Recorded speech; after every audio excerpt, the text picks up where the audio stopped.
Sport. On ABC Sport, this is the AFL. Room to steady and finish. It's close to the goal line and Marty good there. Another one. Sit back, relax, witness the greatest. It don't get better than this. Brandy from 55 can ride it all the way home. Huge fend off and kicks the goal. The skipper off a step finishes. Take a seat, 'cause it don't get better than this. Right foot strike. He's got it. Oh, the home fans like that. Takes a bounce. Unguarded. Goal square. He's got it. Reed's going to go for goal. Oh, my goodness. That truly is remarkable. This is the 2025 AFL Premiership season on ABC Sport. Take a seat, 'cause it don't get better than this. On radio, on digital, and on the ABC Listen app. You take a seat, 'cause it don't get better than this. The ladder-leading Magpies are chasing a 7th win on the trot, and they can extend their gap on the rest of the competition to 10 premiership points with victory over the bottom place West Coast Eagles at Docklands for round 16 of the AFL. Hi, everyone, Matt Clinch with you for ABC Sport. The Magpies have only lost 2 games of the season and come off a 34-point victory over St Kilda last week, and made 2 changes with debutant Charlie West off a career best 6 goals in the VFL, and Charlie Dean coming in for his first game of the season, replacing Beau McCreary and Billy Frampton. There is a late change. Bobby Hill is out due to personal reasons, and Olaf Markov comes in, and he will be the sub for the Magpies tonight. Brody Mychek celebrates his 150th game. He's just broken through the banner in his 8th year, the 5-time leading Magpie goal kicker, having joined Collingwood from the VFL. Well, the West Coast Eagles have won just the 1 game so far this season. It came against St Kilda. Their sub will be Jaden Hunt tonight, while Brody Hoff makes his return after missing last week, a couple of weeks ago, against the Blues due to illness. And Job Shanahan becomes the Eagles' 7th debutant of the season, and told in unique circumstances as he was lining up at training for a shot on goal. Andrew McWalter paused the drill and said, "Kick it," and you're in. And so he is, from Moama on the New South Wales-Victorian border. The athletic young gun starred for the Bendigo Pioneers and the Bombers VFL side before being taken in the draft last season with pick 30. It's the top of the table Magpies taking on the bottom place West Coast Eagles. Lauren Borden to call the action alongside me. Welcome, Loz. Oh, thanks, Clinchy. It's nice to be back here for another Magpies home game at Docklands Stadium. It is the battle of the bookends tonight, so we'll see how West Coast can fare against Collingwood, which we've mentioned is so far on top of the AFL ladder, but they've got 107,000 members, Collingwood, so I'd love to see how many come out for their 2nd week in a row here at Docklands. 42,000 last week against St Kilda, so we'll see. It's starting to fill up, and they're getting to the back of those rows here under the roof, so we'll see how many they can get here tonight. Yeah, what sort of occasion are we going to get tonight? They are the measuring stick, Collingwood, in every way. Former premiership player with the Pies, St Kilda captain Luke Ball is with you for a Saturday night. Welcome, Bally. Clinchy, yeah, good to be here. I was here last week to see the Pies do it pretty tough in the end against a really spirited Saints outfit. In a sense, Andrew McWalter's,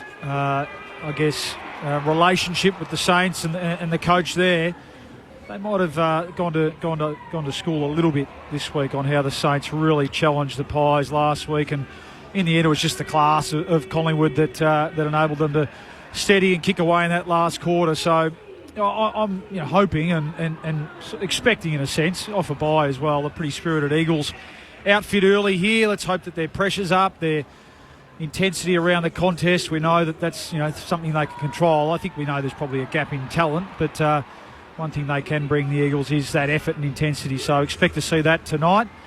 And then from Collingwood's point of view, well, there's some opportunity, isn't there? So now as we head towards the back end of the season, we know this team are going to be around the mark, and we know, Rammer, that squads win premierships. So can Charlie Dean play his way into that squad so he's there when the whips are cracking and when he might be needed? Can young West put his hand up and say, no, I can perform, I can be here if required when the whips are cracking at the end of the year as well. So they're in a wonderful position, Collingwood, having done so much at work early, where we know they can manage some of the older players who might need it, but also, let's say that bottom 10 or 12 players on the list, they're in there's no way that they can have a night off or a week off. They need to be continually fighting for their spot. Possession's 9/10 of the law, and if they have an off week, they know that there's people banging down the door in the reserve. So I wouldn't expect a Collingwood team to be taking this Eagles team lightly tonight.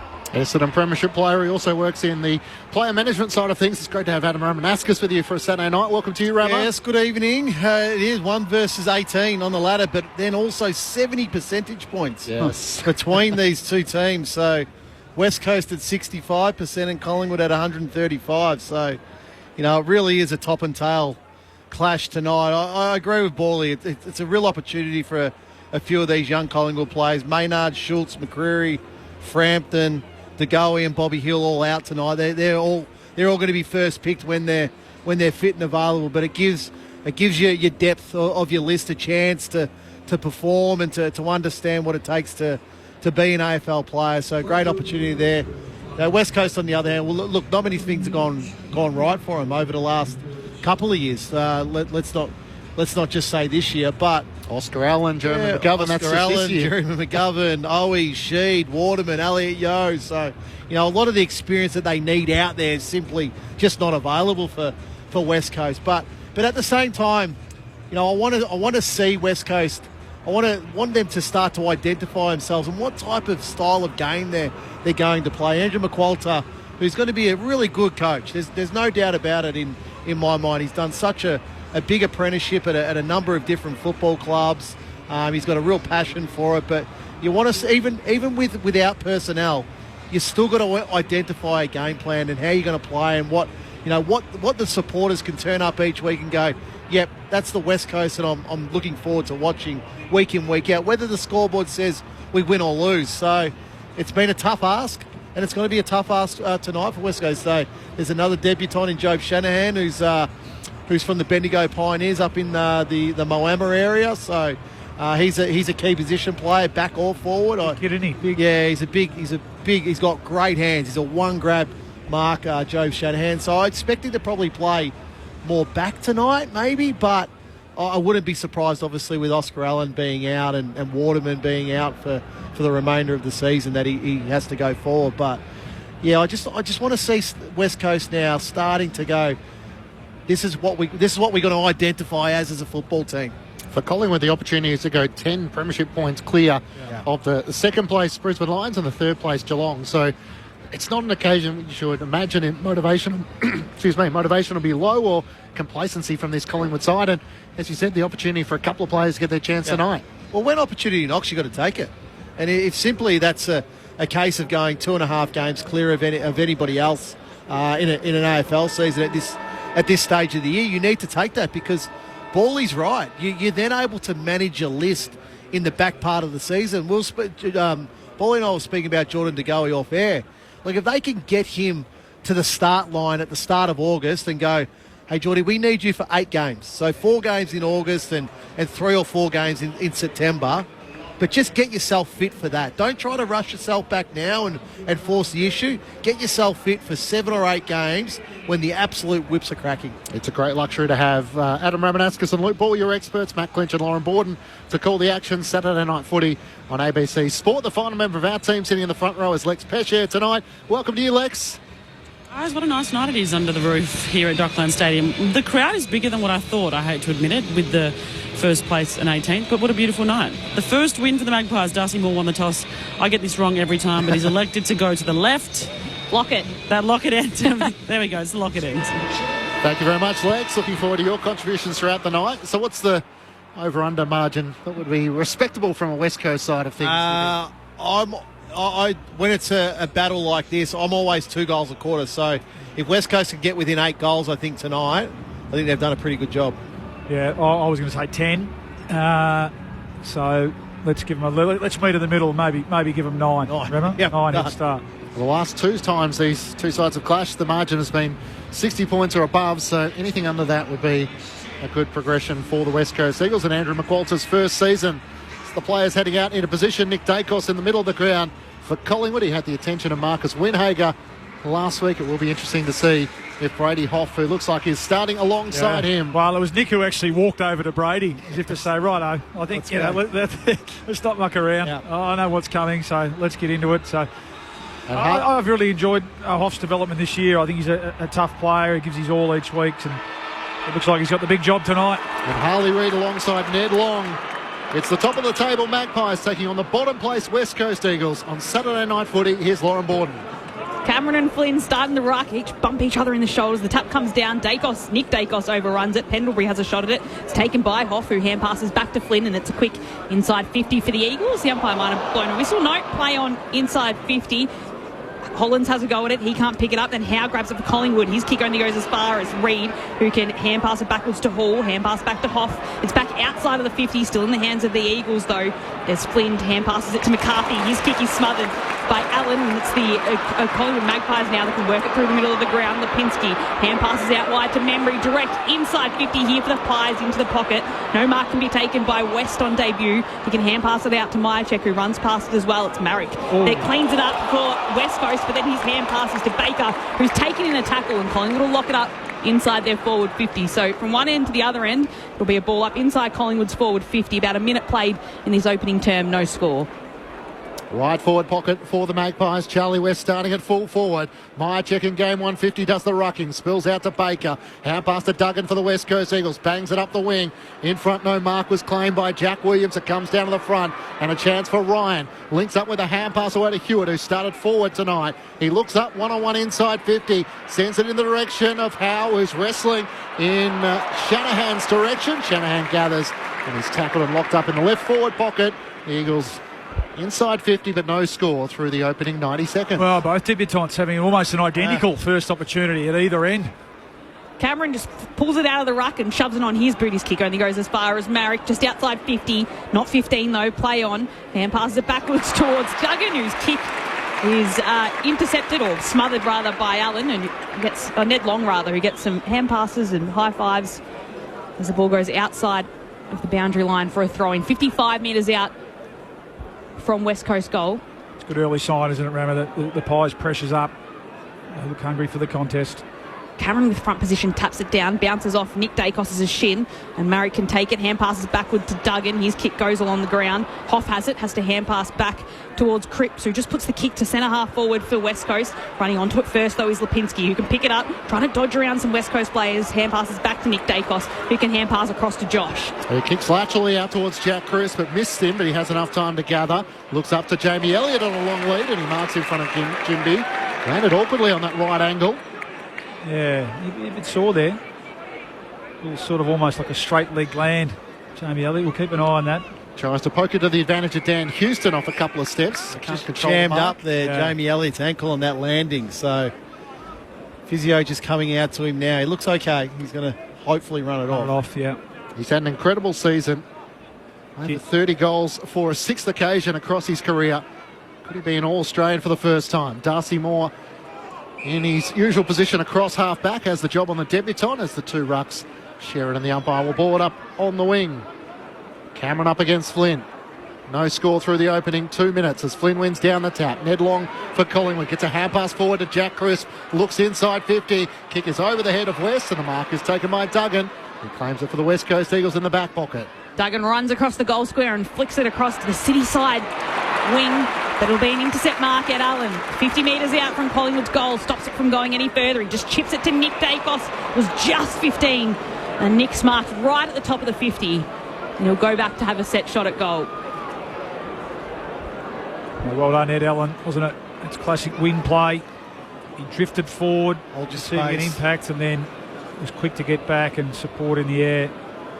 You know, that's a big strength of his. Again, another player with a real opportunity in this next block of games to lock himself into contention for a finals push.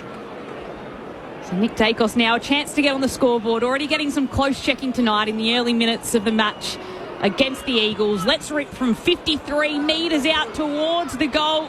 And he's just missed to the right-hand side. So a minor score to open up proceedings at Docklands tonight. Collingwood leading by 1 point. It's 4 minutes played in the opening term. Saturday night footy on ABC Sport.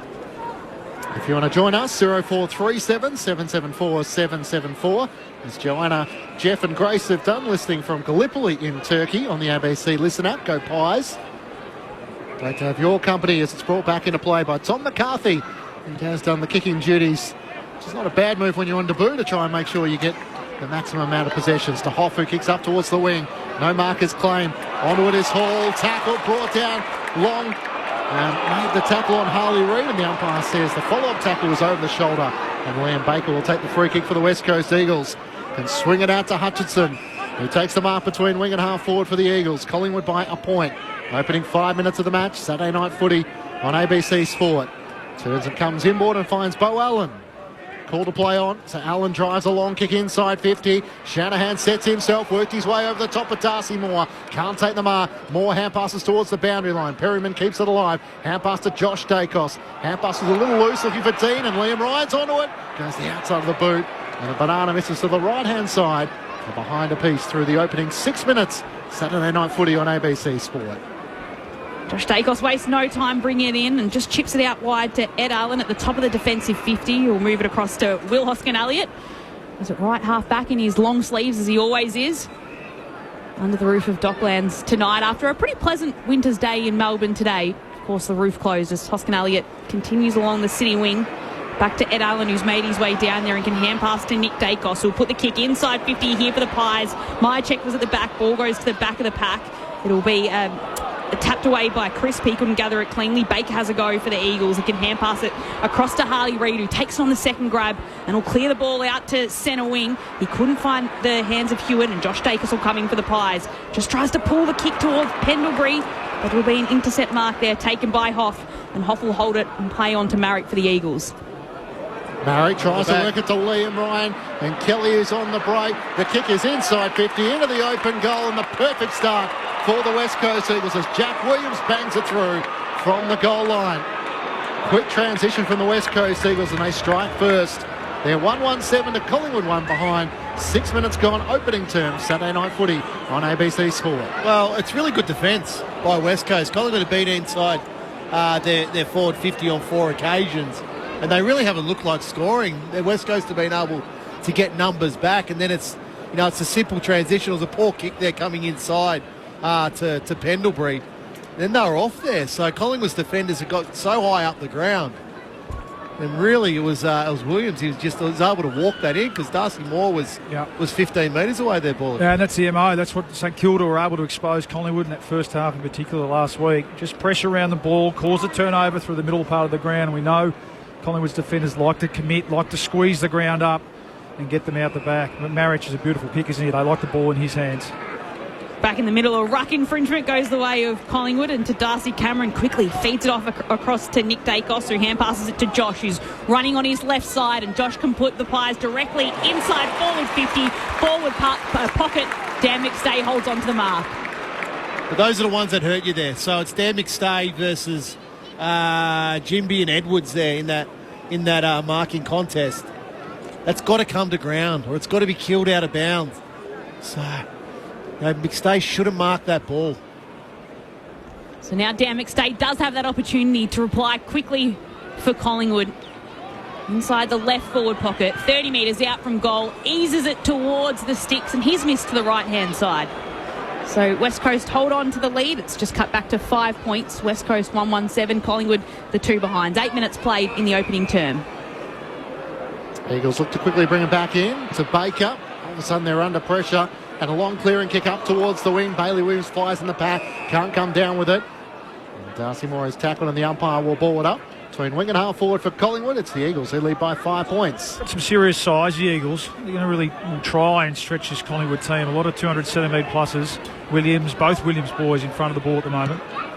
Flynn one down the tap, but Cameron one down the tap, but Harley Reid read it best. The kick up towards half forward is chopped off by Jack Crisp of Collingwood. His kick is close to the boundary line, looking for Hoskin-Elliott, and Ruben Jimby flies and sees it out of play. Boundary throw in at left half forward. Collingwood 2 behinds. West Coast Eagles 1-1-7. Sullivan copped a big corky in that marking contest.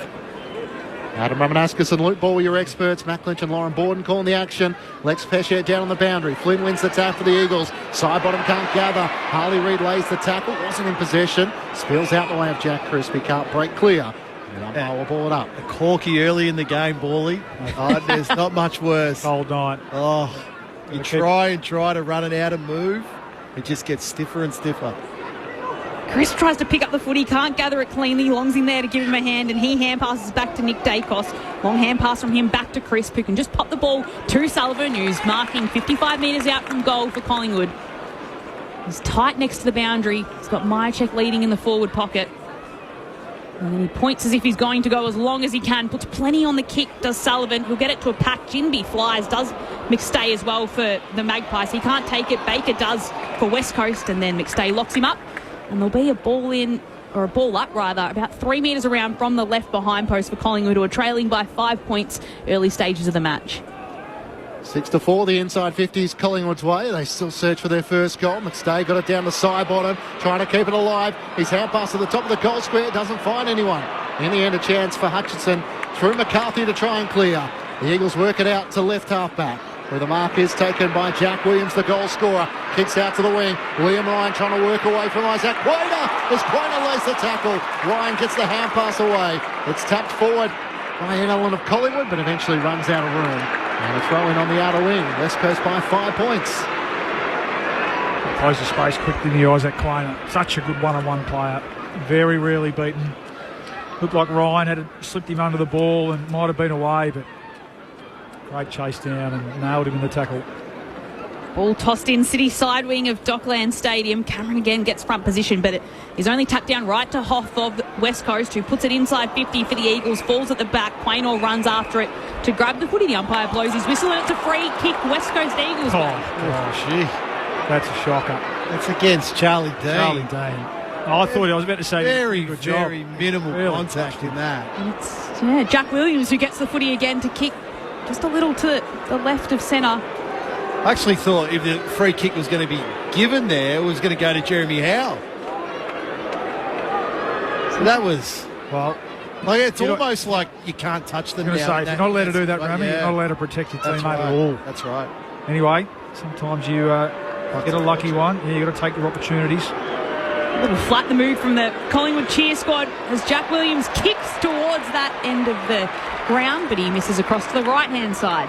So a goal and a behind now for Jack Williams. West Coast Eagles lead pushed out to 6 points. 12 minutes played in this opening term. Oh, Josh Dacos brought Collingwood back into play, looking for Cameron, but Brockman takes it. He hand passes it to himself in the end. Backwards to Duggan. Kick is smothered by Jamie Elliott.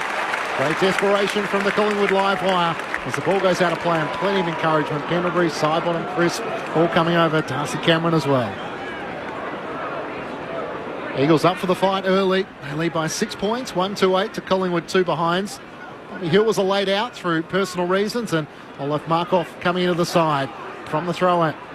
Flynn tries to get a hand pass forward. Pendlebury over the footy, spills out the way of Sidebottom. He's tackled and brought down. Ball spills clear. Eagles have the numbers. Flynn trying to gather. Elliott all over the top of him. Chris can't break clear, and the umpire will ball it up once more. So right in front of our broadcast position, Cameron again standing in front of Flynn. It's a holding free kick, and we'll be going to Cameron. It's just a slight hold in that marking contest. It's second free for Cameron in a ruck contest so far in this match. He's holding onto the footy at left half back though for the Magpies. Yet to score a goal in this opening term so far. He flicks it to Nick Dacos, who's on the lead, and marks. He's got to give that one, Nick. Wayner's coming fast at absolute speed. Chips it forward to Houston, and then Nick Dacos will get it back as he makes his way into the middle of Dockland Stadium and flares the kick right out to the outer side. Howe will mark and then work it along the City wing. And the mark will be taken by Charlie Dean, who just tries to kick it towards Nick Dacos. He's making his way all along the ground. He has to go after it, can gather, hand pass to side bottom, hand pass to Howe. Flicks it across to Sullivan, who can move it by hands to Pendlebury, who spins around and decides to put it in on his boot, right to the top of the 50. No mark can be taken by McStay. It gets towards Crisp at the back. He chips it inside 50, and this time it'll be a mark. And it's Brodie Myercheck on the end of it, right deep inside the left forward pocket. Tough angle for him to kick from, but a chance to snap the Pies first. So Myercheck stands on his side, spins the footy around, and then goes the snap to put the Pies on the board. He's got the first for the home side. And scores are locked up under the roof of Docklands. It's 1-2-8 apiece. 14 minutes played in this opening term. And scores are all tied. It's Saturday night footy on ABC Sport. I just want to try to explain something to our listeners, the difference between Nick Dacos and Harley Reid at the moment. So Nick's in his 4th year, Harley's in his 2nd year. But Nick gets a mark on the halfback flank. He chips the ball inside to Dan Houston. Then it's Harley Reid's responsibility to play on Nick Dacos in the next 30 seconds. Nick just runs right past him. Harley Reid has got absolutely no interest in running. Nick Dacos gets to the next contest and he's able to impact again. Harley Reid is 20 metres behind him because he doesn't want to run with him for that moment. Nick gets it again. So he's had 4 possessions in that passage of play just through pure work rate. Whereas, and you know, I hate to be critical. Harley Reid's a really good player, but that's the work rate he needs to show in defence. Adam Ramanauskas with you on ABC Sport. Nick Dacos with 8 disposals early for the Magpies. Back in the middle of the ground. McStay's little toe poke works to Long. Hand pass to Lipinski. Trying to get a hand pass forward, but Duggan gets back for the West Coast Eagles. Hand pass to Hewitt. The run out of defence. The hand pass for Graham was loose. Pendlebury trying to break it. He somehow gets one. Pass 2. Swings to his left around Tim Kelly. Hand pass to Quaino. He looks out wide to Sullivan. He has it at left half forward. Still 2 kicks out from goal. Scores level at 1-2-8 apiece. Sullivan veers out to the right. Sends it long to the teeth of goal. Setting himself for his memory. In from the side, Bailey Williams spoils it down. Jimby with a hand pass out. Bo Allen trying to get it. Hand pass away. Out towards Baker at half-back. Slick hand pass. Hutchins trying to break away. He's almost brought down. Just got a hand pass away from the Quainer tackle. Bo Allen has to get involved once more. Hand pass a little too sharp for Jack Graham. His hand pass chopped off by Hoskin Elliott. He's tackled and the umpire will ball it up as Liam Baker locks him up at half-back for the Eagles. Well, too much handball there for West Coast coming in out of defence. Got to get on the boot. Even kick the grass if you need to. McStay, a little tap right across to Pendlebury, kicks inside 50. It was a hurried kick and no mark could be taken. Lipinski has a chance to take it. Hand pass across to Mychek. His hand pass goes back to Lipinski, who's lying on the turf. He somehow gets a hand pass out. And then it's picked up by Ed Allen, who tries to curl the kick towards goal. And it's offline for a minor score. So Collingwood move back ahead by 1 point. 1-3 playing 1-2. 17 minutes played in the opening term. I think both sides just a little handball happy at the moment. Even Collingwood not as slick as they usually are. It's a bit more sort of labour intensive building up the ball forward at the moment, which is down to the Eagles' pressure a little bit as well, it must be said. Liam Baker brings the Eagles back into play. Kicks out towards Bailey Williams. Hand pass to Hewitt. Hand pass to Hoff. He breaks the tackle of Crispin. Links up once more. Around the wing. Graham gets involved with a hand pass. Underground hand pass from Hutchins. It might work in the end. Hoff keeps it alive. They run the gauntlet. Hand pass to Hewitt. He looks up inside 50. Kicks towards Jack Hutchins. And that's a good mark. In the right forward pocket, he claims the mark. And Jack Williams has it on a bit tighter than a 45-degree angle, but the kick from about 45 metres out. Well, West Coast at the moment, 26 kicks, 44 handballs. So high risk, isn't it? High risk, high reward. Yeah, I mean, that time it worked, didn't it? Yeah, and Collingwood just a little bit off, you can tell. And I think, this time, Collingwood at their best, they nail it there, don't they? They shut that down there at half forward, but just a half a step off, and credit to the Eagles. Hoff was terrific then. He was involved 3 or 4 times. Jack Williams has one already, looking for his second. The shot on goal is across the face. And in the end, it's rushed through for a minor score for the Eagles. Lex Pesce on the boundary with scores level at 1-3-9 apiece. Harley Reid has just come off and he looks like his left ankle is bothering him a little bit. He's had some work done by the physio, so hopefully that doesn't impact him too much. Thanks, Lex, as Houston puts the kick right through the centre of Docklands. It'll be coming back the same way as Hewitt picks it up and hand passes it backwards for the Eagles across to Jack Williams. Hand pass across to Duggan. He puts it inside 50 now for the Eagles right at the top. It'll be a stoppage on the paint of 50 as Ed Allen is wrapped up by Clay Hall. Yeah, he's listed as 194, Ed Allen. And the long arms too, just a couple of times, hasn't he? A couple of intercept marks, and that time looked like the kick was going to carry, but just able to get the hand up and intercept. Really good. And it's Long that takes it from the stoppage. Hand pass across to Pendlebury. Might have been tackled without it. He was. Free kick going the way of Scott Pendlebury against Duggan. And Pendlebury will have it and just chip it forward. He looks for Nick Dacos, who's on the lead. Can't take the mark. It's spoiled down. It's a holding free kick going the way of the Eagles this time. And it's going to Cripps. So Cripps has got the footy now. And he's 65 metres out from goal for the Eagles. Sends the ball into the forward pocket. Howe tries to get a fist to it. Couldn't manage to hold it until Pendlebury just scoops it over the boundary line. A few calls for deliberate, but it will just be a rush behind for the Eagles as they go up by a point now. 1-4 playing 1-3. Nearly 19 and a half minutes played in the first quarter. Earlier today, Hawthorn by 85 points over North Melbourne. The Gold Coast Suns by 19 points over the Demons. Eagles leading by a point early here as Jeremy Howe brings Collingwood back into play. Kick never got to Sullivan, and the intercepting mark is taken by Tom McCarthy at right half forward for the Eagles. What an impressive debut it was for him. 30 disposals, over 500 metres gained. As he kicks the Eagles inside 50 once more. It's over the head of Shanahan on debut, and it's spoiled away by Collingwood. Josh Dacos gathers, touches the footy on the turf as he looks for an avenue out of defence. Kicks it wide of Hoskin Elliott, and in the end, it runs out of play through Sandy Brock, who takes it over the boundary line, and a throw in at left half forward for the Eagles. They lead by a point, 1-4-10 to Collingwood, 1-3-9. So a little bit of a scrappy opening term so far, or a bit messy. A little bit. Neither side able to really gain any sort of clear advantage. As Pendlebury pulls it out. His hand pass, though, is touched by Graham, and he halts it. So Hewitt picks up for West Coast, and it'll be another stoppage. Well, even the old maestro just being a little bit too cute at the moment. Trying a perfect play. Sometimes, first versus 18th. Just get back to basics. Williams taps it out to Graham, who just tries to shove the kick inside forward 50 for the Eagles. Josh Dacos picks it up. His hand pass doesn't go very far, though, and Jack Williams can pick it up and carry it over the boundary line. It's a free kick in the end, going the way of Josh Dacos. So it will stay with the Pies. His kick, though, doesn't quite hit long, comes over the top. Kelly can get in there for West Coast and hand pass it back to Hall, who dodges left and right around Nick Dacos, and he will go and have a shot at the goal himself. It's touched through, and it'll be a rush behind. So West Coast Eagles lead now 2 points, a rush behind there, adding to their score. 21 minutes played in the opening term. It's just a goal apiece here under the roof of Docklands. On the SMS 0437 774 774. Cheerio to Maria, who's listening from Scotland, hoping the Eagles are competitive tonight. It's great to hear you on the ABC. Listen out. Long clearing kick for Collingwood out of defence, and Sullivan goes to work, laying up the tackle on Tom McCarthy, and the umpire will ball it up. Eagles have only led at quarter time on 3 occasions so far this season, so that would be a good win if they can be in front at the first break. It spills out the way of Jack Graham. He bangs it inside 50. Coming one direction was Josh Dacos.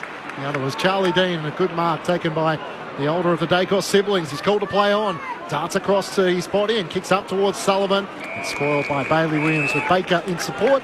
And a boundary throw in for the West Coast Eagles at half forward. So Collingwood aiming for their 13th win of the season tonight. West Coast just their second.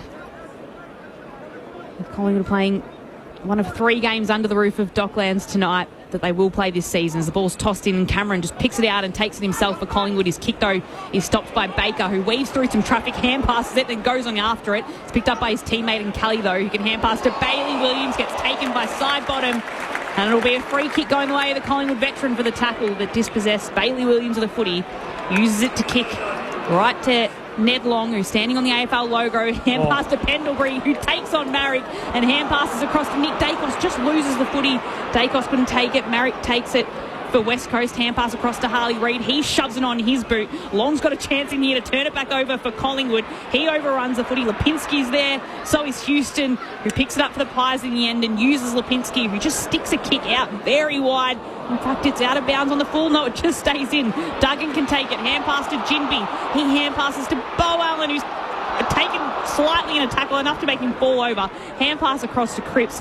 He kicks right down the city wing, but it's Darcy Moore there who can take the footy and spin around and swivel for the Pies. The Collingwood captain hand passes away to Cameron. Hand pass over his shoulder looking for Pendlebury. He's bumped off it by Harley Reid. He loses possession. Ned Long's hand pass out in front of Lipinski, trying to spin out of a tackle. His hand pass is chopped off though as Brockman for the Eagles on halfback. Hand pass to Flynn. Through the middle of the ground to Liam Ryan. He looks up. Options inside 50. Cripps is one.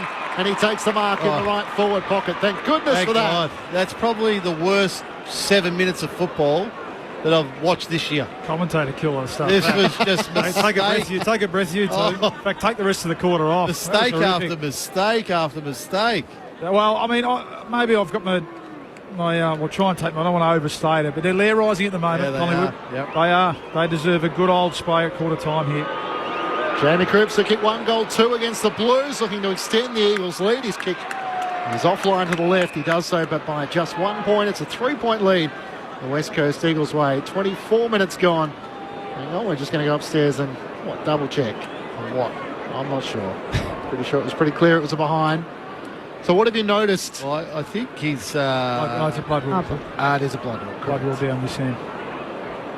Lex Pesher on the boundary. It looks like Harry Edwards is heading your way. The doctor ran out to him multiple times and shattered him a little bit. It was like he was tagging himself. Maybe Now he's it's forced him concussion. off, so they might want him to go and do that concussion test. And he's shaking his head. He's not happy about having to come off. So stay tuned. Good call, Lex. There's no claret there either. So, that might be the HIA test for Edwards.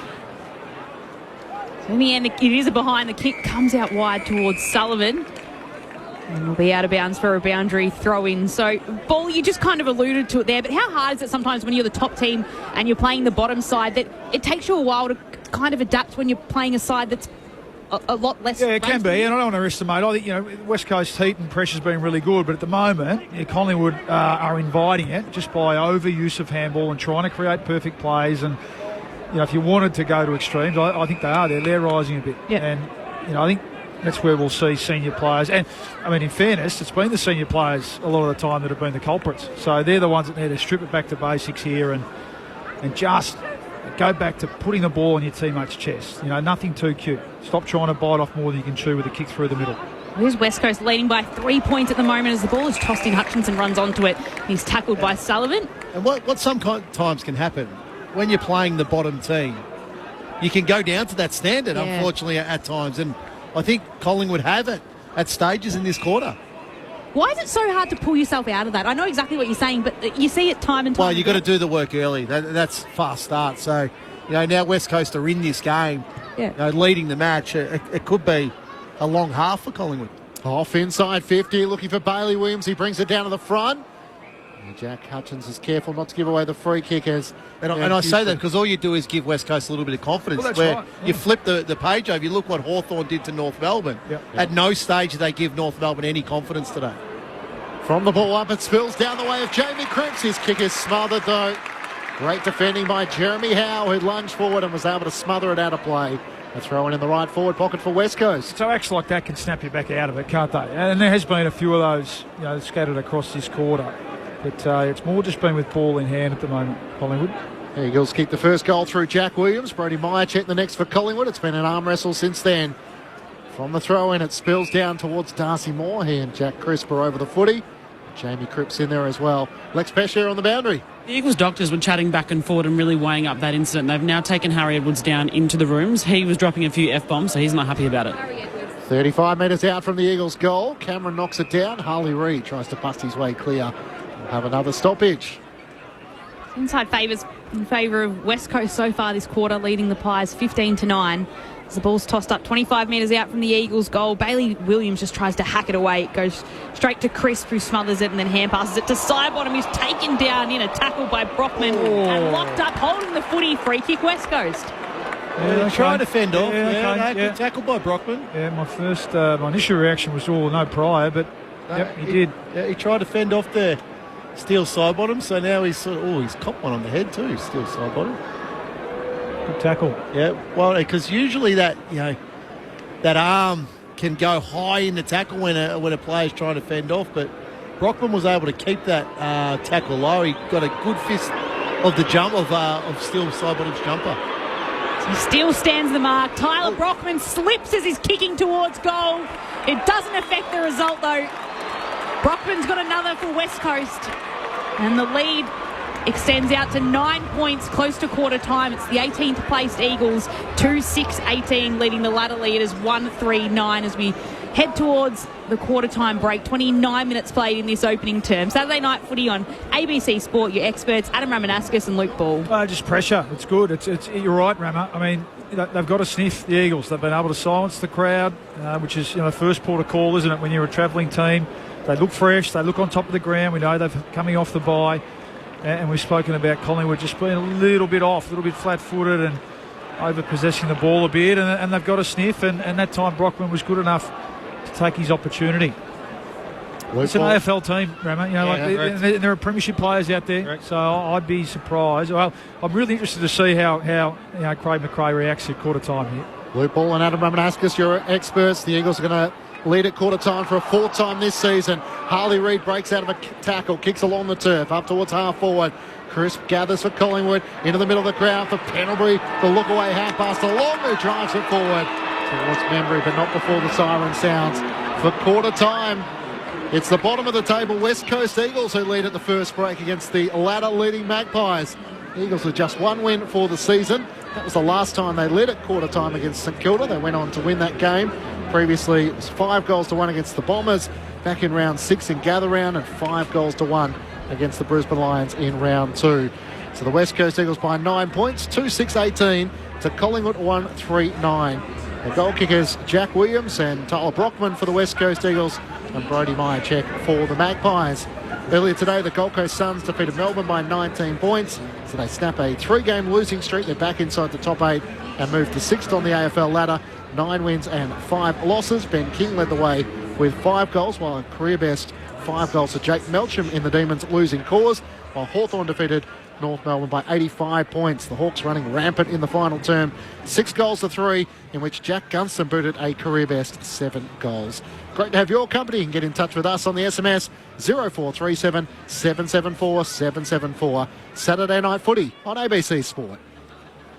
As each day begins, get the facts you need to stay informed. Every day, across your day. Stay with Australia's trusted news source. All the latest, all verified. Stay in the know with ABC News. On ABC TV and ABC iView. This is the 2025 AFL Premiership season on ABC Sport. Marrick tries to get to Liam Ryan, and Kelly is on the break. The kick is inside 50 into the open goal, and the perfect start for the West Coast Eagles as Jack Williams bangs it through from the goal line. Quick transition from the West Coast Eagles, and they strike first. Taken by McStay, gets towards Crisp at the back. He chips it inside 50, and this time it'll be a mark. And it's Brody Myercheck on the end of it, right deep inside the left forward pocket. Spins the footy around, and then goes the snap to put the Pies on the board. He's got the first for the home side. He still stands the mark. Tyler Brockman slips as he's kicking towards goal. It doesn't affect the result though. Brockman's got another for West Coast. This is ABC Sports coverage of the AFL. On your radio. ABC Sport Digital. And on the ABC Listen app. Quarter time at Docklands. The West Coast Eagles lead Collingwood by 9 points, 2-6-18 to the Magpies 1-3-9. Matt Clinch and Lauren Borden calling the action. Les Pesce down on the boundary. Adam Ramanauskas and Luke Ball are your experts. We've spoken about Collingwood's. I'm just looking down now, trying to get a bit of a glimpse as to what sort of response we'll get from Craig McCallum. I think he certainly won't panic, obviously, but it just shows you, doesn't it, Rammer, that this is AFL footy, and if you're a little bit off, if you come in just thinking you're going to have a nice, easy night here under the roof, credit to the Eagles. They've brought the heat, and that's shown. So they end up level at contested possessions, clearances they're well ahead, and that was the area that you feel like, if they're going to stay in touch with Collingwood, that's the area where they needed to at least level off tonight, if not be in front. And they've certainly done that. They've been really strong around the contest, and that's led to some good field position. They had 15 inside 50s to 10, and really they had some opportunities that they should have taken that they didn't, and they could be 3 or 4 goals in front. In the end, the fact that they are a young and bottom team has probably let Collingwood off the hook a little bit with some of their I said lair rising, maybe just. Not just getting away from the basics that make them, the great team that they are. So I'm sure they'll reset here at quarter time. No real hard tag. I mean, all eyes on Nick Dacos, obviously after last week. Interestingly, Brady Hoff, who probably spent the most time with him. It looks like a bit of a team effort. Jack Graham spent a bit of time on him, and Hewitt's been beside him at stoppage as well. But Hoff's had 10 positions himself, as has Liam Duggan. And Nick Dacos has had a lot more freedom than he had last week, and had some moments, but again hasn't really, like his brother who had 11 possessions, hasn't really been as effective as he usually is. So that's an opportunity for them to reset at quarter time, and they just haven't been slick with the ball. They've had enough of it, Collingwood. Just haven't been able to be really slick and precise with any sort of chain of ball movement or any inside 50 kick. It's really only that Dan McStay contested mark, wasn't it, that had that really legitimate shot at goal. So obviously plenty to work on for Collingwood, but really encouraging signs. And I think coming along tonight, I guess on paper we spoke about the gap in talent before the game, didn't we? So all we were looking for is that real sort of effort and intensity from the Eagles early on, and I think we've got that. Well, I think what Andrew McQualter will be pleased about, so clearance is 13-8 in West Coast favour. So, you know, an inferior midfield, no doubt, to Collingwood's, but around that contest they're doing really well, equaling contested possession, equaling ground ball. Look, no doubt it was a scrappy first half. I don't think West Coast can maintain 42 kicks and 57 handballs for the entire game. Now, Bally mentioned risk and reward in that quarter, and a couple of times it did come off, but I expect Collingwood now to ramp up the pressure in this second quarter. That was a very un-Collingwood-like quarter. They weren't able to move the ball with any speed, they weren't precise with their disposal. They were scrappy going inside forward 50.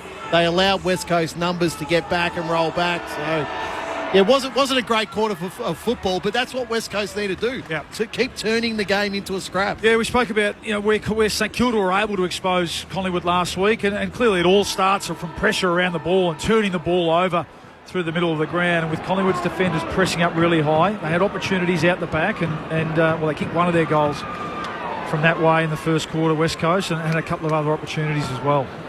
Second quarter underway. West Coast leading by 9 points as Darcy Cameron wins down the tap. Pendlebury's onto it, kicks inside 50. Myercheck takes the mark. Working his way to the front and a vice-like grip to claim the mark. It's a brilliant tap from Darcy Cameron, the informed ruckman in the competition, and that was just on an absolute platter. That's just how you train it. The centre bounce clearance and Myercheck with a contested mark. Brody Myercheck in game 150. He comes in looking for his second. The clinical Magpie as they strike inside a minute of the second quarter. And the Eagles lead is cut back to 3 points. The previous time this season, Collingwood have only managed a goal in the opening quarter. Was opening round against the Giants. The West Coast Eagles 2-6-18 to Collingwood 2-3-15.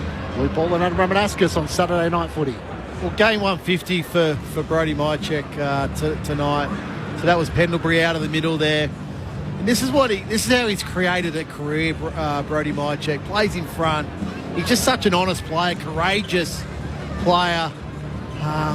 You're always going to find a little bit of luck in a game if you're prepared to always play in front, prepared to always mark the ball in front of your eyes, prepared to always fly with courage. And that's why he's made a career at Collingwood, Brody Myercheck.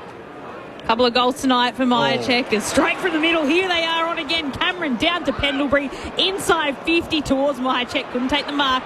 Comes to ground. West tries to hold on to it. For the Magpies, it's Baker that can take it. Hand pass to Ginby. Hand pass to Brock, who moves it across to Marrick as well. His hand pass across to McCarthy. Has to get a hand pass just outside of defensive 50. It'll be coming back in now and putting pressure on the West Coast Eagles defenders as Josh Dacos puts the kick right to the top of the goal square. Comes in. West. Can't mark. Charlie West. First game, first goal. Snapped from the top of the goal square. And the Collingwood cheer squad go wild behind the goal. And Charlie West starting at full forward in this second quarter puts his first goal in the big time on the board. It's 2 in a row for Collingwood as well. And their lead is out to 3 points. So Collingwood back in front, 3-3-21. West Coast 2-6-18. And another little young star coming through for the Pies on show. First kick, first goal. Now he's had to wait until the second quarter. Bit of a slow start, but that'll settle the nerves. He wasn't handballing it. No, that's right. Yeah, Jamie Elliott was able to create the contest, bring the ball to ground, and throws it on the left boot, right in front of the Collingwood cheer squad. What a moment for him. Love how they flash to the family in the crowd. It's just terrific stuff. And as I said, that'll settle the nerves. He's had a few opportunities in that first quarter, a few little fumbles, some nervous fumbles. See if that can settle him into the game. So he banged down the door in the VFL to get his opportunity in the ladder leading side. Collingwood back in the middle of the ground. Nick Dacos is clearing, hand pass chopped off by Liam Ryan. Gets the hand pass away to Hoff. Feeds the hand pass to Baker. McCarthy looks to switch it out to right half back. And the mark is taken by Jack Hutchinson. At right half back, Collingwood now leading by 3 points. 2 quick goals inside 3 minutes. As Hutchinson looks long down the outer wing. Sends it in the direction of Flynn and Bailey Williams. Darcy Moore rises from the back and takes the mark for Collingwood. He bounds away with a hand pass to Nick Dacos, who links up with Quainer, dodging and weaving as he gets away from Harley Reid. Hand pass to side bottom, back to Jack Crisp. He looks inboard, trying to find Sullivan, and he does. Just inside 50, pretty much directly in front. He'll shoot from 45 metres out for 3 Collingwood goals in just over 4 minutes. He's going to give it off to Nick Dacos. Risky kick. He's crashed into it in the end, and the Eagles will take it away. Good support in the end. As Baker gets a hand pass out to Hoff, and now a clearing kick by Jack Hutchinson. He kicks down the city wing, and it'll be a free kick. No free kick to Harley Reid. The umpire will call play on to Quaynor, who held on to the mark and then just chipped it out to Josh Dacos. He chipped it barely 15 to Scott Pendlebury as he holds on to the footy. Left half forward, a high half forward for the Pies. Loads up on the kick. He'll get it right to the hot spot inside the forward pocket. No mark can be taken. Ball spills to ground. Hoskin Elliott goes in after it. We picked up by Bo Allen, who's happy to take the tackle by Charlie West over the boundary line for a throw in a few metres around from the left behind post. Forward 50 for Collingwood. The Pies kicking towards the Coventry end in this second term. The right-hand side of the stadium as we see it under the roof. And they've kicked the opening 2 goals of this quarter. Just 4.5 minutes old. The umpire flicks the ball in. McStay doing the ruck work, tries to get it down towards Elliott. Then McStay can hand pass it away. He was looking for side bottom, who ended up doing the tackling on Hall, and there'll be another ball up inside the forward pocket. Lex Pesce on the boundary. Edwards has come back out of the rooms. He's sat down on the front of the bench, so it looks like he's cleared any concussion protocols. Win one down the tap for West Coast, but straight to Jamie Elliott, who was on the move. He jags it on his right-hand side and puts through another one for Collingwood. 3 goals in a little over 5 minutes to wrestle back control in this game. Collingwood by 9 points, 4-3-27 to the West Coast Eagles, 2-6-18. And Jamie Elliott with his 37th goal of the season and his first of the night. Well, that was clinical, really, there, out of the ruck contest. So that's 3 clearances to 1 in this quarter. That was actually, he sharked it off the West Coast ruckman in Matty Flynn there, Jamie Elliott. But you just can't give him that much space around a contest. Now, he's always on the move, so you've got to be pushing him and bumping him to boundary line. If you allow him to come back on the inside of that contest, his hands are just so good, Jamie Elliott, where it's a 1 grab, then snap over the shoulder and another goal for him. Collingwood now out to a 9-point lead as it's back in the middle. Cameron just grabs this one himself and shoves it on his boot to get it to the top of the 50. Hoskin Elliott at the drop can't gather it, and instead it's taken by Hutchinson for the Eagles. Hand passes across to Baker, who tries to swivel around and run, and in the end ends up hand passing to McCarthy, who has the footy and kicks right down the wing. It's a kick going down towards Hoff, who had front position but couldn't take the mark against Perryman, and the ball will spill over the boundary line for a throw-in. 5 inside 50s to 0 this quarter for Collingwood and 3 goals. So they've got back into that nick that's got them at the top of the ladder in this second term. The umpire ready to throw the footy on the outer side of the ground. Oh, it's been clearance too, isn't it? 4 to zip. Cameron, Pendlebury getting on top around the ball. Flynn down to Hoff, will dab the kick inside 50 for the Eagles. Moore can just get a tap away and find its way in the end to Charlie Dean, who helps Collingwood move the footy out of defensive 50 towards Pendlebury. Bumped as he can get the kick away, but it's still able to find the hands of Ed Allen. He has it at right half back. Collingwood leading by 9 points. Works it up the wing to Lipinski. To the run of Dan Houston. Receives the hand pass. Back to Lipinski. Almost dragged down by Brockman. Josh Dacos juggles the mark. 1-2 by it. Swings onto his left. He rushed it and misses to the right-hand side. And Baker on the hop. Collingwood lead by 10 points. 3 goals, 1 so far in this second quarter through 8 minutes. Saturday night footy on ABC Sport. It's unbelievable running by Josh Dacos. He got the ball to Pendlebury at the top of 50. Yeah. And then he's ran 120 odd metres. Good to have a licence to do that as a half-back, isn't it? Just take off and get on the end of one. Tom McCarthy with a big kick in. It comes only as far as Darcy Cameron, who puts the ball back inside 50 for the Pies. Baker has it. He's taken in a tackle by Lipinski. Holding the footy. Lipinski's free. Some good pressure from Collingwood inside 50. And Pat Lipinski will have his chance to have a shot at goal in this second quarter. Yep, the sleeping Giants woken up, remember, isn't it? He was close, and I think he possibly always liked this a bit, McRae, but he was animated at quarter time to the extent that we've seen him, and we've got the response, as you'd expect. So really now over to the Eagles. Can their senior players and leaders recognise that, okay, good team coming at us, can we just control the footy, take the sting out of the game again? Lipinski from 48 metres out, dead straight. The Pies have got 4 goals in this second term. They're starting to show their worth, and it's Collingwood ahead by 16 points now. The Pies 5-4-34, the Eagles 2-6-18. 9 minutes played in this second quarter. It's Saturday night footy on ABC Sport.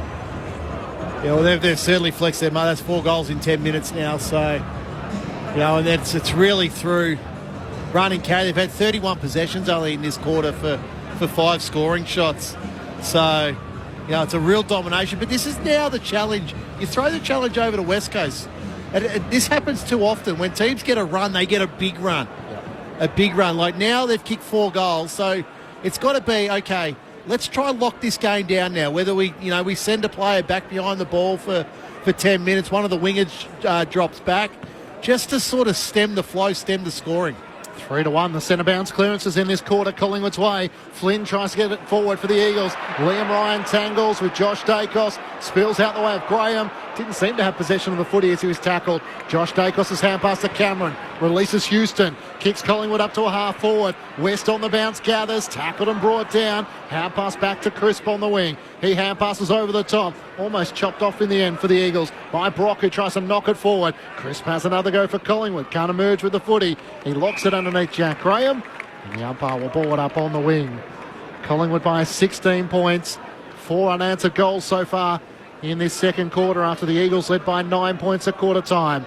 Cameron swats it to the back, where Crisp picks it up for Collingwood. He can't charge his way through. Marrick got him, holding the footy. West Coast will take the free kick with Hoff's support and right half back. So Chris Corden, his 252nd consecutive game. And it's Marrick with the free, who chips it across to Reid, who's close to the boundary, broadcast side of the ground, puts it on his boot and gets it just inside the forward 50 again. More comes from the back, can tap it down to Josh Dacos, who hand passes it to Houston. Hand pass to Sidebottom, who moves it backwards towards Quain or by hands. And he flares the kick out wide all the way to the outer side of the ground where Lockie Sullivan marks. So now the Pies are on until Sullivan turns it over, and it's Hutchinson who takes the intercepting grab. Hand passes to Cripps, who's in trouble as Steele Sidebottom locks onto him. Lipinski jumps on top. And it'll be a ball up in the centre of Dockland Stadium. So, where the umpire to toss the ball up just inside the centre square. Flynn moves Cameron out of the way, taps it down. It's picked up by Hoskin Elliott, though, of the Pies. And his kick will go towards Membry, bounces over the top of his head. Bo Allen couldn't gather it on the first attempt. Membry comes in to tackle him, just gets a hand pass away. It's tapped away, and then it's kicked down the wing, and it'll be coming across to a pack. Everyone forming at the top of it, punch down. Ryan can take it. He hand passes it across to Cripps, who then hand passes it to Jack Williams, tries to get a hand pass across to Flynn. It's stolen, though, by Perryman, who can hand pass it to Moore, and the Pies are trying to hold on to the footy here. Nick Dacos to Darcy Cameron, hand pass to Ned Long, back to Dacos. Nick's hand pass over the top. Perryman had to wear the tackle, and Baker got him. No free kick for holding the ball. Graham works the hand pass back. Here's Sandy Brock, who can chip across half back. And Marriage takes the mark. Left half back for the West Coast Eagles. Collingwood by 16 points. His kick is a turnover, looking for Hewitt. Jack Crisp for Collingwood. Hand pass to Quainer. Kicks up towards West. Arms outstretched. Can't hang on as Edwards spoiled it at the last moment. Hewitt runs onto it for West Coast. Turns into the middle of the ground. He spots up a kick to Hoff.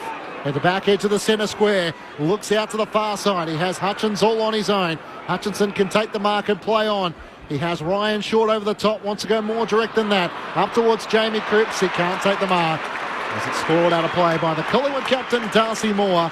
The Magpies leading by 16 points, 13 minutes gone, second quarter. Saturday night footy on ABC Sport. Just taking the foot off the gas a couple of times, Charlie West leading out for the ball that time. I mean, he almost could have been paid the mark. Oh, just slowed down, didn't he? Just decelerated at the last moment, allowed young Edwards to get a hand in. It's Collingwood out here via Nick Dacos. Hand pass to Hoskin Elliott. Long direct kick right down the wing. It's Membry in front, and he does well to wrestle off Beau Allen and take the mark and kick the Pies just inside 50. It'll be a bouncing ball in there. Brock's there to clean up. Hand pass to Baker, who can just put the kick slightly backwards, but into the safe hands of Marrick, who's standing all alone in defensive 50 for the Eagles. He chips right down the ground, and it finds Jobe Shanahan. Good hands. On debut for the West Coast Eagles tonight. He puts a kick into the centre of the ground. Hoff can't take the mark, but he's able to gather. Hand pass across to Baker, who hand passes it to Brock, who's about a metre to his right. Hand passes to Beau Allen. Hand passes back to Hoff, and this time Hoff will put it on his boot and find Marrick right on the AFL logo. Centre wing, broadcast side of the ground. Chips out left, out wide towards Shanahan, who moves the footy on to Brockman. 55 metres from goal. The approach is on here for the West Coast Eagles. In goes Brockman towards Reid. Can't take the mark. At the back is Cripps. He takes the footy, has a shot at goal, and he doesn't have the finish. So just a minor score, and Collingwood want to bring it in quickly. It's Collingwood ahead by 15. Perryman got back and took the mark millimetres out from the West Coast Eagles goal. Works it to Houston in the back pocket. Hand pass to Nick Dacos. Chips it up to Ned Long. Lost possession as he tried to get a hand pass clear. Marrick, hand pass over the top to Brockman, one way then the other. Cuts around Perryman, centre and kick, no one's home for the Eagles. Darcy Moore's the only there. He gathers, tackled by Kelly, spills out to Liam Ryan on his right. You know how this ends. Ryan snaps across his body and puts through his first of the night, and the Eagles first of the second quarter. After 4 consecutive goals for the Magpies, their margin is back to 10 points Collingwood's way. 5-4-34 to the Eagles 3-6-24. Liam Ryan with his first goal of the night. Adam Ramanauskas and Luke Ball with you for Saturday Night Footy on ABC Sport. It was really well done by Liam Ryan.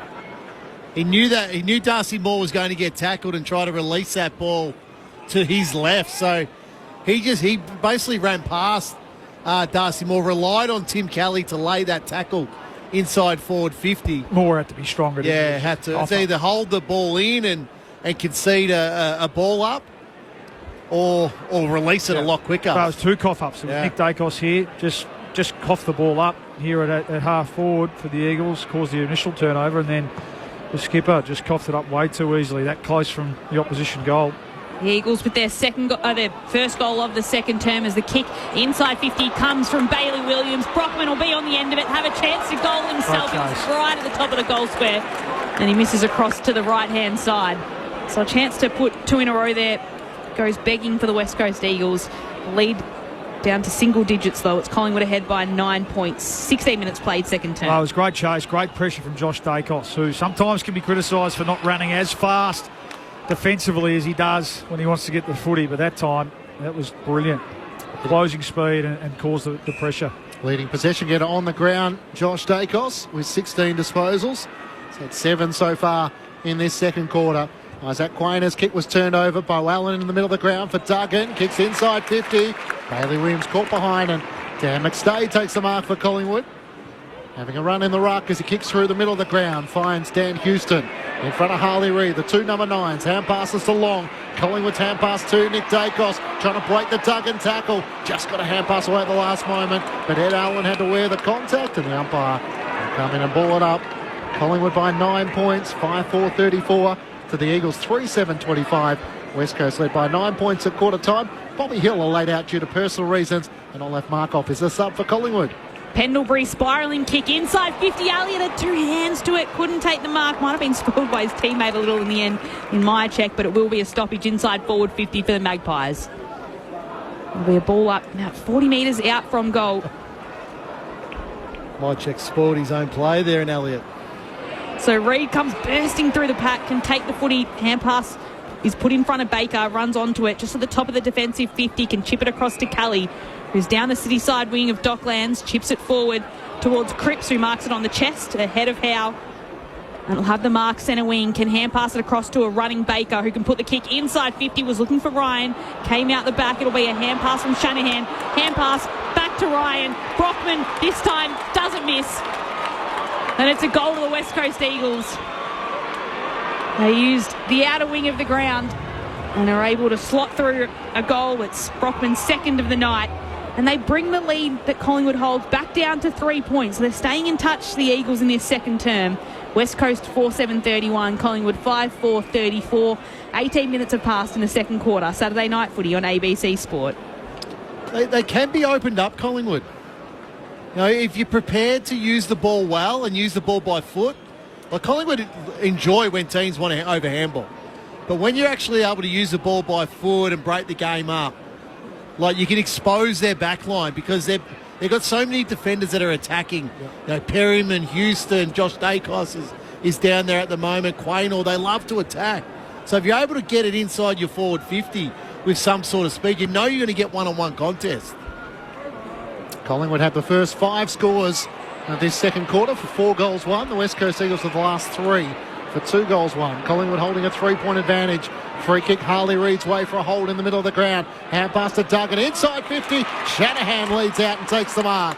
The debutant in front of Darcy Moore. That was a good clunk. Yeah, he's looked good. He's looked good. He had the handball, the goal assist for the last goal as well, or the handball that set it up for Ryan to give it to Brockman. Yeah, he's looked really good. Looks like a really smart player. Good leading patterns. That time taking advantage of the ski rope that Darcy Moore at times affords his opponent. And I think you'll have to close that space next time around because this kid looks like he really knows how to find the footy. Job Shanahan out to the left. Will have to kick from just inside 50. The teenage Eagle. It's a beautiful kick. And he sends it straight through the middle for his first goal in AFL footy. From the New South Wales border on the Victorian side with Moama. His family in the crowd. And a debut to remember as he's able to put through a goal which puts the West Coast Eagles back in front by 3 points. 5-7-37 to Collingwood 5-4-34. He's 195 centimetres, 18 years of age, and every bit a natural forward as he led out there in front of Darcy Moore. Adam Ramanauskas, a loop ball with you on Saturday Night Footy on ABC Sport. He got to 3 or 4 contests in the first quarter, Shanahan, and he flew for those marks. But this quarter now, he's now taken 3 marks, I reckon, in this quarter, and they've all been clean one-grab mark. That's a great sign for any young forward in this competition where it's just a one grab, then on that occasion goes back and able to slot a goal from 50 Beautiful kick. For his first one in AFL. Great kicking action. Collingwood right from the middle. Pendlebury hand pass to side bottom, hand pass to Long, flicks it off the side of his boot inside 50. It'll be an intercept mark though. And Brock takes it for the Eagles in the back pocket. Just chips it slightly further forward to Hewitt, who hand passes across to McCarthy, who's running past him, and he puts the kick right into the centre of Dockland Stadium where Flynn marks it.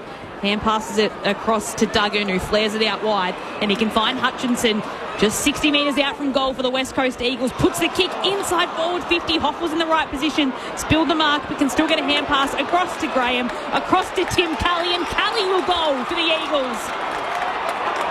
And the Eagles move out further ahead and they take a 9-point lead. Exactly the same as what they were holding at quarter time. And the Eagles have now kicked the most recent 4 goals of the game after Collingwood kicked the first 4 goals of this second quarter.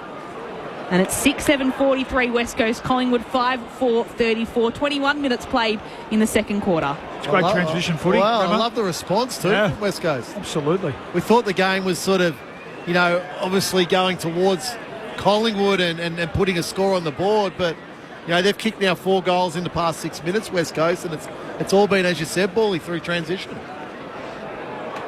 Just a bit off, aren't they? We spoke about it at quarter time.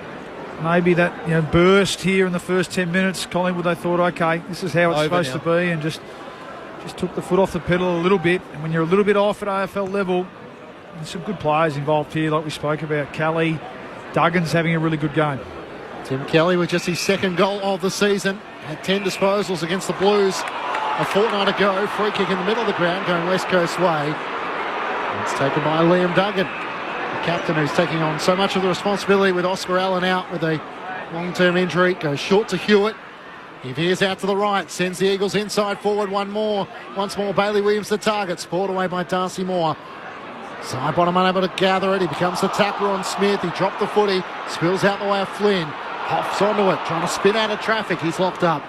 Josh Dacos with side bottom support. The umpire will ball it up. Eagles by 9 points, 23 minutes gone, second quarter. Flynn with a little tap out. It's taken by Pendlebury, though. He hand passes it across to Perryman. He just chips it outside a defensive 50. And McStay mark. Holds onto the footy and happy to just wait for his teammates to get ahead of him as he chips towards Hoskin Elliott. Running down the wing, and he'll mark. Still defensive side of centre wing for the Pies. They've conceded the most recent 4 goals in the game and are down by 9 points against the bottom-placed West Coast Eagles late in this second term. The kick, though, from Hoskin Elliott will be picked off by Edwards.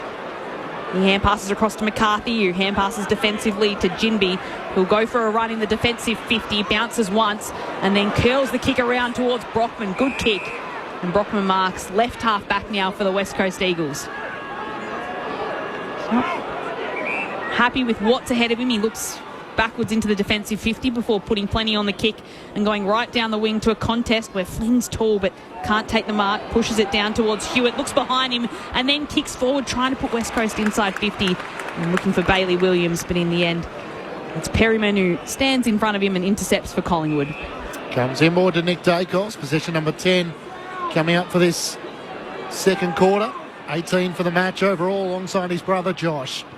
Looks to Jack Crisp, who leads to the half-back line and takes the mark in front of Marek. Collingwood trailing by 9 points. The Eagles have only been able to score over 80 points so far once this season. That was 108 against St Kilda, their only win of the season so far. On the wing, hand pass from Flynn to Harley Reid to Marek over the top. Links up with Hewitt. Hand pass looking for Ryan. It's chopped off by Dan Houston as he takes it over the boundary line for a throw-in. The Eagles leading by 9 points. Good response, kicking the last 4 goals out of the match after Collingwood got out by 16 points. The umpire flings the ball back in. Cameron has front position on Flynn, taps it again, taps twice, and finally gets it out. It's Hewitt that picks it off, though, for the Eagles inside 50. It's a hurry kick towards Moore, who marks, and then he gets a late pump from Bailey Williams. Perryman remonstrates. Williams goes at him. It's all right. It's a free kick of 50 for Darcy Moore. Yeah, a bit of physicality there by the big ruckman in Bailey Williams. It's, you know, every now and then it's not the worst thing to give away a 50-metre penalty to recognise that you're there. Your presence is felt. And Darcy Moore will be walked up right to the centre. The 2 centre circles will be where he's placed or where Bailey Williams is standing. And Moore's got every player on the field ahead of him as he puts plenty on the kick, kicks it just inside 50. The ball's brought to ground. It's taken by Chris Pant, past to Lipinski. Marek wraps him up and he's held inside the forward 50 for Collingwood, where there'll be a ball up. So 40 metres out from goal. It's Collingwood trailing by 9 points. 25 minutes played in the second term. The Pies down by 9. Thrown up, Dan McStay gets rid of Flynn, taps it down, but on the move is Jack Graham, tries to break through. He's tackled and pinged, holding the footy. Harley Reid comes in to remonstrate, but still Sidebottom able to lay the tackle as the ball really spilled out in the tackling attempt. That's hot, that one. But actually rewarding the tackle. And the Collingwood veteran with a chance to try and close the gap back to a 3-point lead. It's an interesting point, that, Clinchy, like rewarding the tackle. Like the ball just sort of spilled out because of a chop of the arms, really, wasn't it? There was no tackling motion in there from Steele Sidebottom. Then the umpire saw the ball come out and assumed the tackle had been laid. Steele Sidebottom, he comes in, fires on goal from 45 metres out. And it drifts from right to left and through for a minor score. West Coast by 8 points, approaching half-time here at Docklands Saturday Night Footy on ABC Sport. Tom McCarthy, as he has done since his first game a couple of weeks ago against Carlton, takes the kick in. Just chips to Hall. He's in the right back pocket. He puts a bit more on his kick to get it to a pack that's forming. Moore was there and can tap it down for the Pies. It works for Ed Allen, who takes it, hand passes it to Sidebottom, who tries to move around the tacklers, gets dispossessed, go backs in after it, picks it up, hand passes it to Ed Allen. His hand pass goes straight to Tim Kelly. Hand pass to Hall, who works in a one-on-one with Brock and will take it and chip it across to Marek, and it's the West Coast Eagles that'll exit their defensive 50 as he kicks towards centre wing. Hutchinson, front position, couldn't take the mark. He was well worked off it by Charlie Dean, who's now in a foot race to try and get to the ball. He does some good shepherding so Chris can pick it up. His hand pass picked off by Baker, though. Hand passes it across to Kelly, and now it's the Eagles who'll try and move the ball forward as the chip across comes to Hutchinson. That was so good by Liam Baker. He worked his backside off at 2-on-1 there, waited for his teammate to get there to help out. Jack Hutchinson inside 50. The kick is just over the head of Jamie Cripps. The intercepting mark taken by Darcy Cameron, the Collingwood ruckman. 35 metres out from his defensive goal. West Coast by 8 points. 28 minutes gone, second quarter. And that's right, West Coast leading. Just the one win so far this season on the bottom of the ladder. Collingwood with just the 2 losses to Geelong and the Giants in opening round. On top of the AFL ladder is the Pies through Pendlebury. Working out to the back pocket to Harry Perryman. Chips it up to Jeremy Howe. Hemmed in at right half back.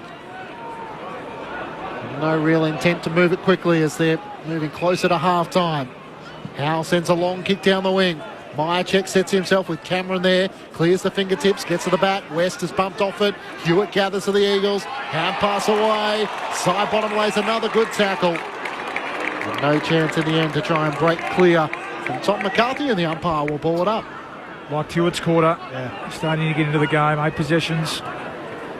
Cameron taps it down towards side bottom. He takes it with one hand. He's wrapped up by Hewitt.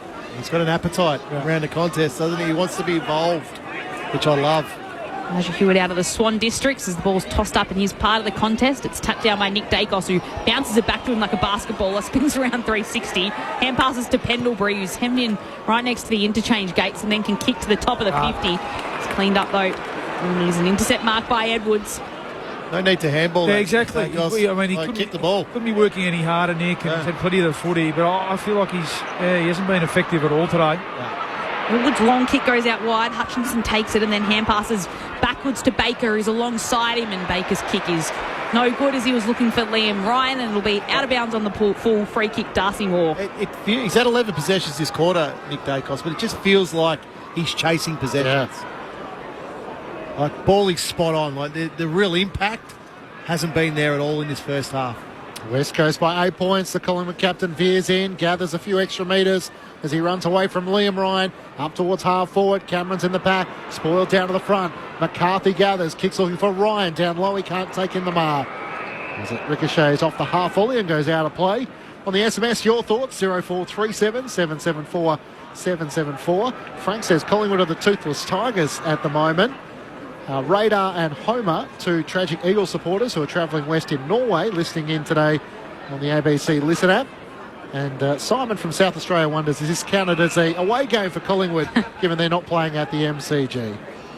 No, they have to play 2 home games each year here at Docklands, and they're playing them 2 in a row after playing St Kilda last week, as Cameron with the kick goes directly inside 50. Plenty of players around the footy, and in the end it's one out by Shanahan. Hand pass to Baker, who hand passed to Bo Allen, who was in some trouble as Pendlebury found him, pulled into the turf, and it's all locked up right at the top of the 50.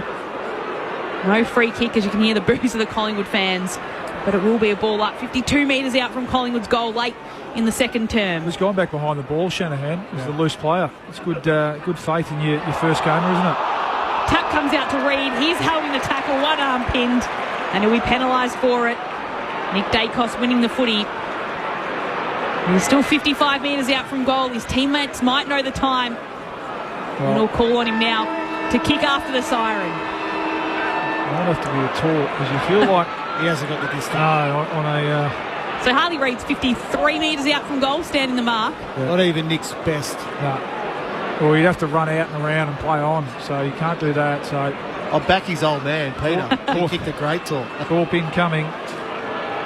So here comes Nick Dacos. He's ready for the torp after the siren. He spirals the kick towards goals. It's offline. It won't have the distance, and it'll be no score. Got all of that too, Nick. So it is West Coast who'll take the lead at half-time. They led by 9 points at quarter-time. They're in the lead by 8 points at half-time. 18th place on the ladder. 6-7-43 is leading the top of the table. 5-5-35. At half-time, the goal kickers so far. So for the visiting side, the Eagles in front. It's Tyler Brockman with a couple of goals. Liam Bryan with singles. Tim Kelly with one as well. Jack Williams too. And Job Shanahan in debut has one, getting that in the second quarter. Well, for the Pies, it's a couple for Brody Myercheck, and then one for Jamie Elliott, one for Pat Lipinski, and Charlie West as well in his first game has a goal as the Eagles take an 8-point lead into the main break. So Collingwood kicked 4 goals, got in front by 16 points. The Eagles were able to answer and keep the last 4 goals of the half. So the Eagles once more in front at the second break. Adam Romanascus and Luke Ball, what has impressed you the most about the West Coast Eagles and their application, and You've touched on it a few times. Collingwood just a little off so far tonight, but I guess the game not slipping that far away from their grasp. It feels like with Collingwood tonight that they think they can turn it on when they want. Do the bare minimum. Yeah, and then other than that, near enough's good enough. Yeah. So it's like, we'll let West Coast then go and kick. We'll kick 4, then we'll let West Coast go and kick 4. So it's a dangerous attitude to have. It is. It's a very dangerous. Yeah, I want to be careful. Yeah, because I mentioned this earlier. Hawthorn put North Melbourne to the sword early in that game, and the game was over. Now West Coast have got a little sniff in this game where they'll go in at half-time in the lead against the top of the table Pies and be feeling really good about themselves. And the conversation in West Coast room will be, hey, boys, we're in this game. We're right in this game. We're doing the right things. What concerns me a little bit with West Coast again, 54 kicks, 53 handballs. They're playing a dangerous game with handball. So as the game wears on and you get a little bit more tired and your skills start to just decrease that slight bit, can they still hit the target with that handball? If they're able to, they were able to break Collingwood up. We saw on a couple of occasions on that city side wing on the other side of the ground where they were able to link up with handball, get ball inside forward 50 and score. So, it is a little bit of that risk reward that Paulie mentioned in the first quarter. But as the game wears on, they may need to kick the ball a little bit more. I've loved Liam Baker's effort in this game for West Coast. He had the 12 possessions that quarter alone. There was an effort in front of us really late in that second quarter where it was 2 Collingwood players, I think it was Ned Long and Dan Houston, that he had to hold off and just wait till his teammate got there in Clay Hall just to help out a little bit. But he fought, he scrapped, and that's the effort and attitude you want from your senior player then as a demonstration and an illustration to your younger players. Bally mentioned he really liked Elijah Hewitt's quarter, and that's because of effort of Liam Baker. Elijah Hewitt sees that and says, I'm going to join in now. I'm going to join into that. I can see the reward from that effort that Liam Baker gives, and if I give that same effort, maybe I get the reward with a few touches. He had the 8 possessions in that quarter. So, really positive signs for West Coast. Loved Jobe Shanahan in that first half. He looks a really smooth mover. He's got some good height. His hands look absolutely terrific. So, that bodes well for West Coast future when you got Jobe Shanahan and then an Archer Reid as your 2 potential key forwards moving into the future. Calling on the other, we mentioned Nick Dacos. I reckon he's just possession chasing at the moment. Impact's been very, very minimal. Right in front of us here again, late in the quarter, an unnecessary little handball to Pendlebury because he wants the ball back. Whereas just get that ball on the boot, get it going your way. Yeah. I think Collingwood demonstrated early in that quarter, Bally, if you get it in there quickly enough, they're going to score. Yeah, 12 possessions, 81 metres game for Nick. That's not enough, is it? That's not him at his best. 74. Is it? Yeah. Oh, my eyes. How are my eyes going? Yeah, 74. Just adjusted to 74. There you go. Adjusted again, 63. You're going to keep coming down. What's happening here? I think Champion Data are just updating as the half wears on. So and he's not getting a hard tag, we know that. But I think it's almost like he's thinking, gosh, I've got space. What's this space for the first time in so long? And we're not questioning his work. I'm watching. He could not be working harder. He's just got to be a bit smarter with his disposal and have more of an impact. Yeah, that metres gain for him is the key. And that's been pretty consistent theme across the first half. I mean, the Eagles, it was a great response because we got the response from Collingwood, didn't we? That first 5 minutes, they went bang, bang, bang, bang. You kicked 4 goals and you thought, oh, okay, maybe now even the Eagles, this young Eagles team will think, oh, well, this is what was supposed to happen. But really, as you said, it was the leaders. I loved Duggan's response to that. I loved, Baker. Yeah, his response to that as well. And then you're right, the younger players got involved. And that quarter, it was Collingwood getting back on top at clearance. From about that 5-10 minute mark, it was the Eagles through transition. And that's a concern for Collingwood. Their ability to be able to take the ball from turnover or from one end of the ground to the other without Collingwood really touching it. And we know, as you said, with this Collingwood team, they will give you a chance. If you can work the ball through and off the line, and if they're a little bit off with their pressure and their closing space, picture Houston getting caught in between. Picture Darcy Moore getting caught in between. Picture Jeremy Howe getting caught in between and players getting out the back. So the blueprint's there.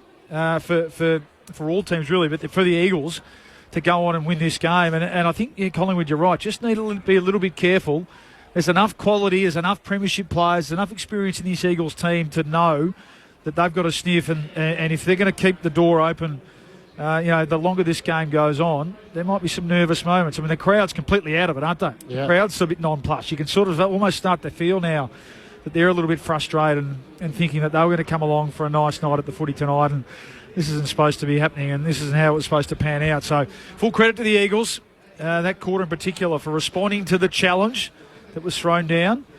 And now, we see again how this Collingwood team going to respond after half-time.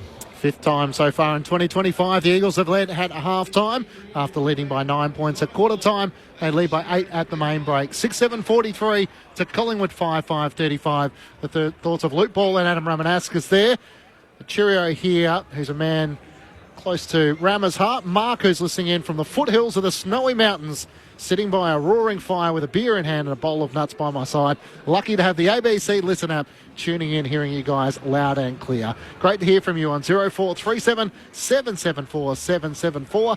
Saturday Night Footy on ABC Sport. Let's bring you the latest from the ABC Newsroom.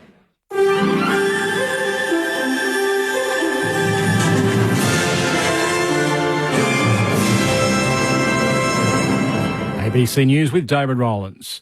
Iran's foreign ministry has criticised US President Donald Trump after he accused the country's supreme leader of lying about US and Israeli damage to nuclear facilities. Dan Maya Navada has the story. On Truth Social, Donald Trump has scoffed at Ayatollah Ali Khamenei's warning to the US not to launch future strikes on Iran, as well as his assertion that Tehran had won the war with Israel.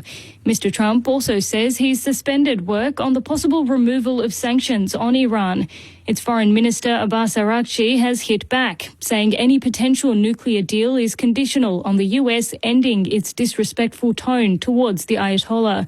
On X, Mr. Araghchi says Mr. Trump should also stop hurting Mr. Khamenei's millions of heartfelt followers. Israeli Prime Minister Benjamin Netanyahu has dismissed a report that Israeli soldiers were ordered to open fire on people seeking food in Gaza. The report in the Haaretz newspaper quotes an unnamed soldier who described firing on crowds at an aid distribution centre run by the US-backed Gaza Humanitarian Foundation with everything imaginable. Netanyahu says the newspaper has committed blood libel against the most moral military in the world. Hungary's annual LGBT Pride March is expected to go ahead, defying Prime Minister Viktor Orban's legal threats against queer rights activists.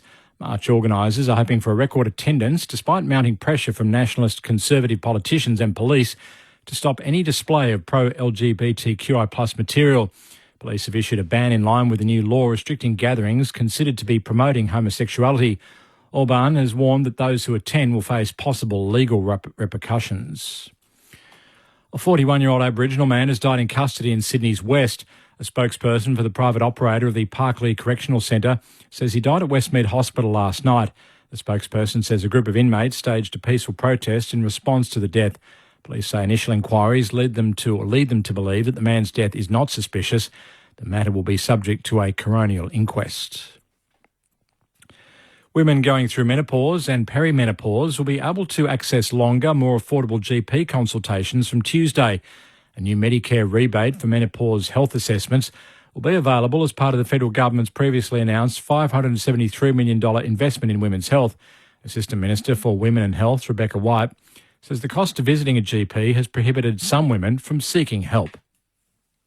From the 1st of July, we're making changes to Medicare so that more women can access timely care with fewer out-of-pocket expenses. And that's particularly true for women who might be dealing with endometriosis or perimenopause or menopause, who have often had their symptoms dismissed.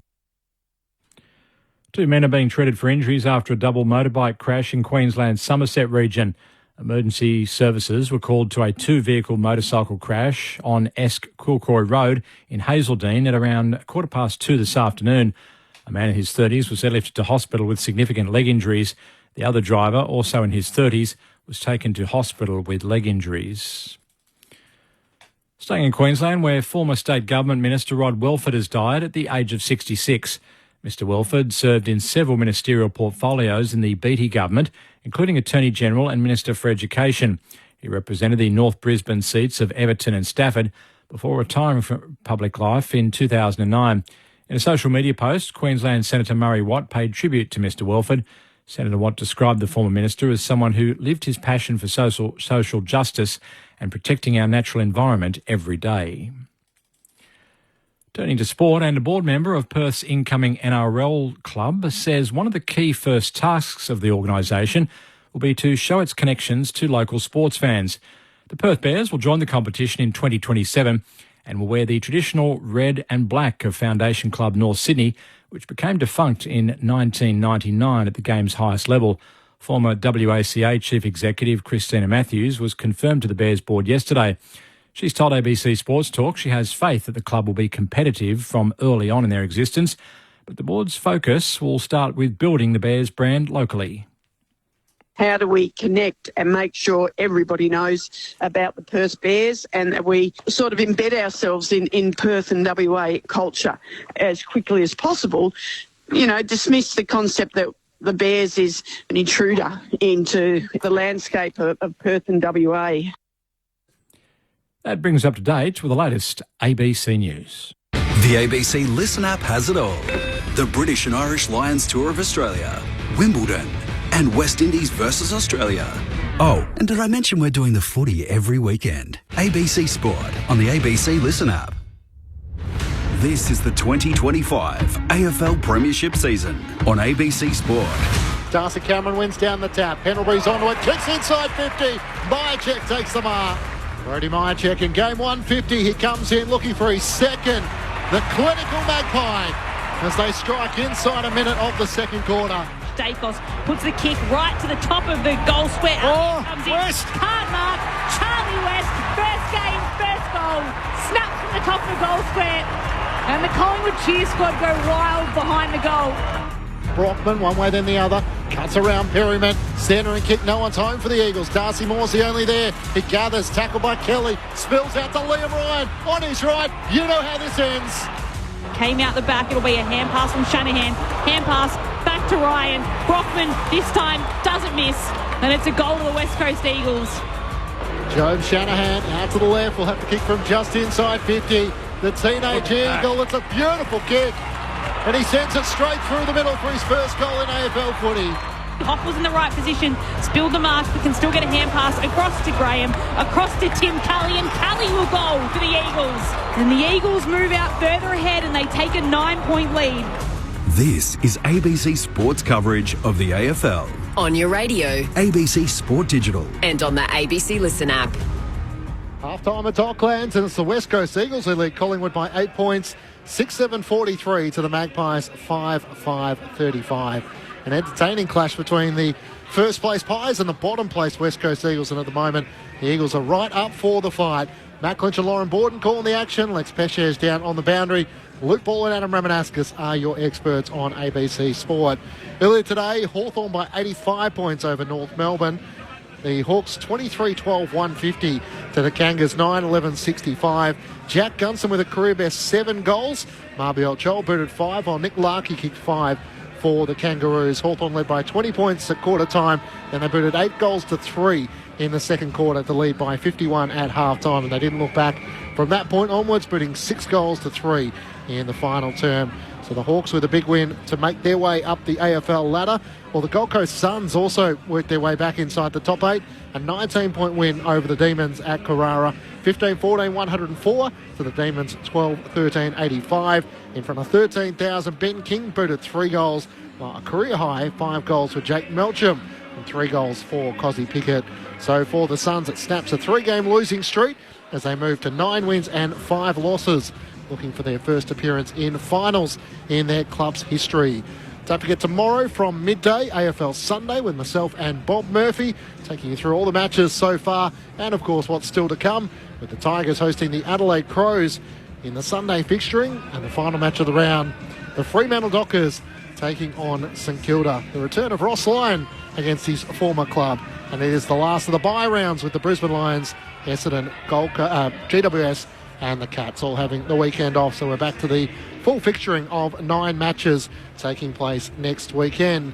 Just a reminder that so much of the action is available on the ABC Listen app. So if you are a sports lover, that's your best place to find it. We have so much coming up for you. So The first test between Australia and the West Indies. Australia prevailing in the early hours of the morning, although we did play a little bit extra, I think, than what was expected. But the Aussies able to get the victory courtesy of 5 wickets to Josh Hazlewood. Wimbledon is getting underway, and we'll have coverage of that on the ABC Listen app. Just look for the ABC Sport button. That's where you can find the NRL, the AFL available on the AFL button. If it's not on your local radio, of course, any game across the weekend's footy is available there. The second test between Australia and the West Indies gets underway on Thursday, July the 3rd. International football with the Matildas taking on Slovenia in the friendlies, the first of which was on Thursday night, a 3-0 victory in the first of the matches over Joe Montemiro, the new coach of the Matildas. The second is in Perth on Sunday night. And we're very excited to be bringing you the Rugby Union, the British and the Irish Lions Tour of Australia. The first game between the Wallabies and Fiji in Newcastle. That's on Sunday, July the 5th. So it's all available for you on the ABC Listen app. Your thoughts on the SMS, 0437 774 774. Larry from Mount Beauty says, thanks for the coverage, you guys and girls. Don't have access to subscription TV, so I'd be lost without the ABC. Dan from Perth, been a frustrated Eagles fan for many years now, but I'm liking what I'm seeing. Hutchinson and Harley Reid looking good, especially, and Liam Baker is our next captain already. Sue says, we're home in Wangaratta, but wish I could have made this game. Her husband had surgery, unfortunately, hoping for a great second half for the Eagles. And so many of the Western Australian fans who have endured a tough season to date with just the one win so far for the West Coast Eagles. That came against St Kilda. How much longer can they continue the fight? Luke Ball, Adam Ramanaskas, and what would Andrew McWalter's message be at halftime, knowing full well that they've been able to take it up to the ladder-leading Pies? Yeah, maintain the rage if they can. We spoke to Alistair Clarkson today, AFL Saturday, just around, so we know the journey they're on, and how do you start to build a winning mentality across your group, a young group, and set them goals that you can tick off. And I've got no doubt that Andrew McWalter will be doing the same with this Eagles team. Can we win quarters? How many quarters can we win? How many times can we still be in the game at three-quarter time? So half-time, okay, that's work done, but let's reset. Let's see if we can win this quarter or be close at three-quarter time and really put pressure on the team that's expected to come out here and win today. So just looking for little wins across the day, and really your leaders need to drive that, of course. We know, like we spoke about that quarter, I thought they certainly did that after Collingwood had come out firing. The response was led by those experienced players, and then the younger players got on board. So more of that, and from Collingwood's point of view, they've got to get the ball inside 50 more. I think too much, a bit of overuse. We spoke about trying to create a perfect play and inviting pressure. And, it doesn't matter where the team is on the ladder, AFL footy. If you overuse the footy and invite pressure, then give the other team a sniff. It'll come. Love to see the Pies be a little bit more direct with their footy this quarter. I think they've only had 23 inside 50s. That's not going to cut it against anyone, really, in terms of being able to kick a winning score. So clearance is important. We know that. We always are. But love to see Collingwood be a little bit more precise and also decisive and direct with the ball in hand this quarter.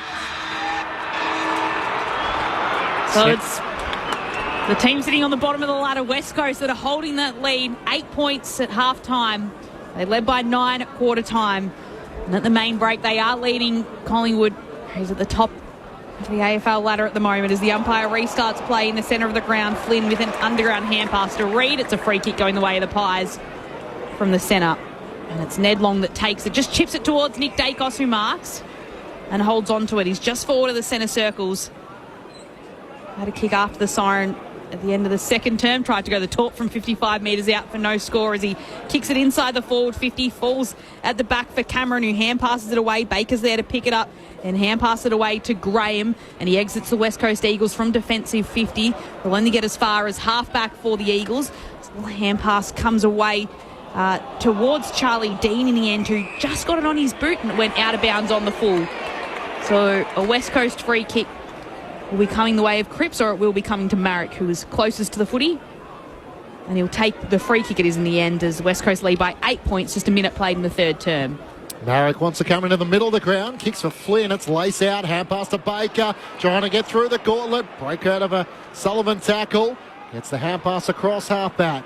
when McCarthy swings the kick back out. Marriage has it at right half back, so looking for an avenue forward. Kicks for Harley Reid. Can't take the mark as it's spoiled away by Dean. Onto it.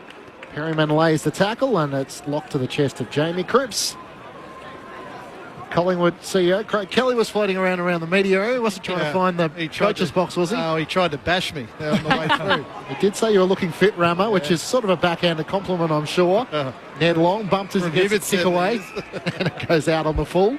Free kick going the way of the West Coast Eagles, and Harry Edwards wanted to take it, but he wasn't actually outside the field of play. So we move back to that position outside the field of play. It's Tom McCarthy's backwards, but this time Edwards will go forwards and he'll get it right to right half forward for the West Coast Eagles as Reid flew up, got a hand to it, couldn't take a spectacular grab, and the ball spills to ground. And it's Cameron on the back of the pack. Reid just locked him in, and it'll be a ball up now. 55 metres from the Eagles' goal. It's the Eagles leading by 8 points early stages of this third term as the tap down comes towards Ginby. He hand passes it to Hoff, hand pass to Marrick, who moves the footy backwards via Edwards, via Kelly, then hand passes back to Edwards, who'll go inside forward 50. And set mark taken by Howe. And it's the Collingwood defender. Stands in the pack and is able to intercept the footy and hold on to it left back pocket. Even here, we're really early into this third quarter, but it's just not the natural spread. Like usually Jeremy Howe takes that mark and you see Collingwood players spreading everywhere. That's a free kick. Kicks up to Jamie Elliott, got a shot from Ginby. Free kick will go the way of the Collingwood number 5. But they're just a bit stationary, stagnant at the moment, the Pies. So just not the, the expanses of the MCG, I get it, a bit wider and the like, a bit more room, but just need to work a little bit harder, the Pies, on the spread. Elliott into the middle of the ground. Cameron can't take the mark. Offhand, side bottom, drops it to his boot. Kick ricochets off Ned Long. He slaps it forward. Chance for Collingwood, although the tackle is laid by Sullivan. Someone's lost their boot as well. There's just a boot sitting at half forward.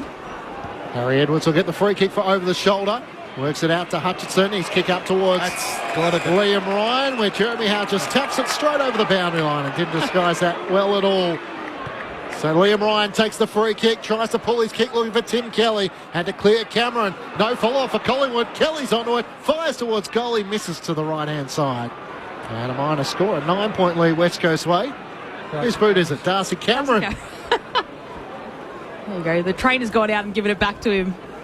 I'm going to get that on before the next ruck contest, I would have thought, around the ground. Big Flynn might just accidentally on purpose trot on him. Perryman kicks the footy out of defensive 50. Ed Allen takes it. Hand passes it across the long. He's swung down there to it the is tackle. Again. And it's holding the footy. Free kick Eagles. There it is again. Overuse of handball. Handballing to someone with their back to goal. Chest out. Take your space. Great pressure, though, from these Eagles players. Graham. It'll sink in eventually. The pressure's on. And it's Graham footy. He kicks right to a pack. Spills out the back.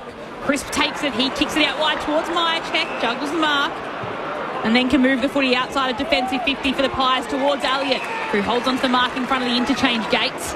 Even though McCarthy's claiming he did get a fingertip onto that. But Elliott paid the mark, swivels around and kicks right to the top of the 50. Mick stays there, marks, plays on quickly, hand pass to Sullivan, who just dribbles the footy towards Lipinski, who had to wait, top of the goal square, can still manage to put this one through. His second means that West Coast Eagles' lead is dwindled back to 3 points in the early stages of the third quarter. And it's Collingwood 6-5-41. West Coast 6-8-44. Just 3 points in it, but it still is the Eagles leading the way. 5 minutes played in the third term. It's Saturday night footy on ABC Sport. Well, again, it's hard work, isn't it?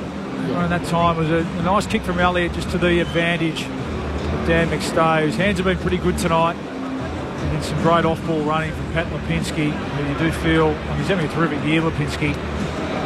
Plays that wing role really well and just had, mountains of space, really. And even the kick from Sullivan made it hard for him, didn't he? The dribble kick, I'm not sure that was on. They had enough time to steady and kick the easy goal.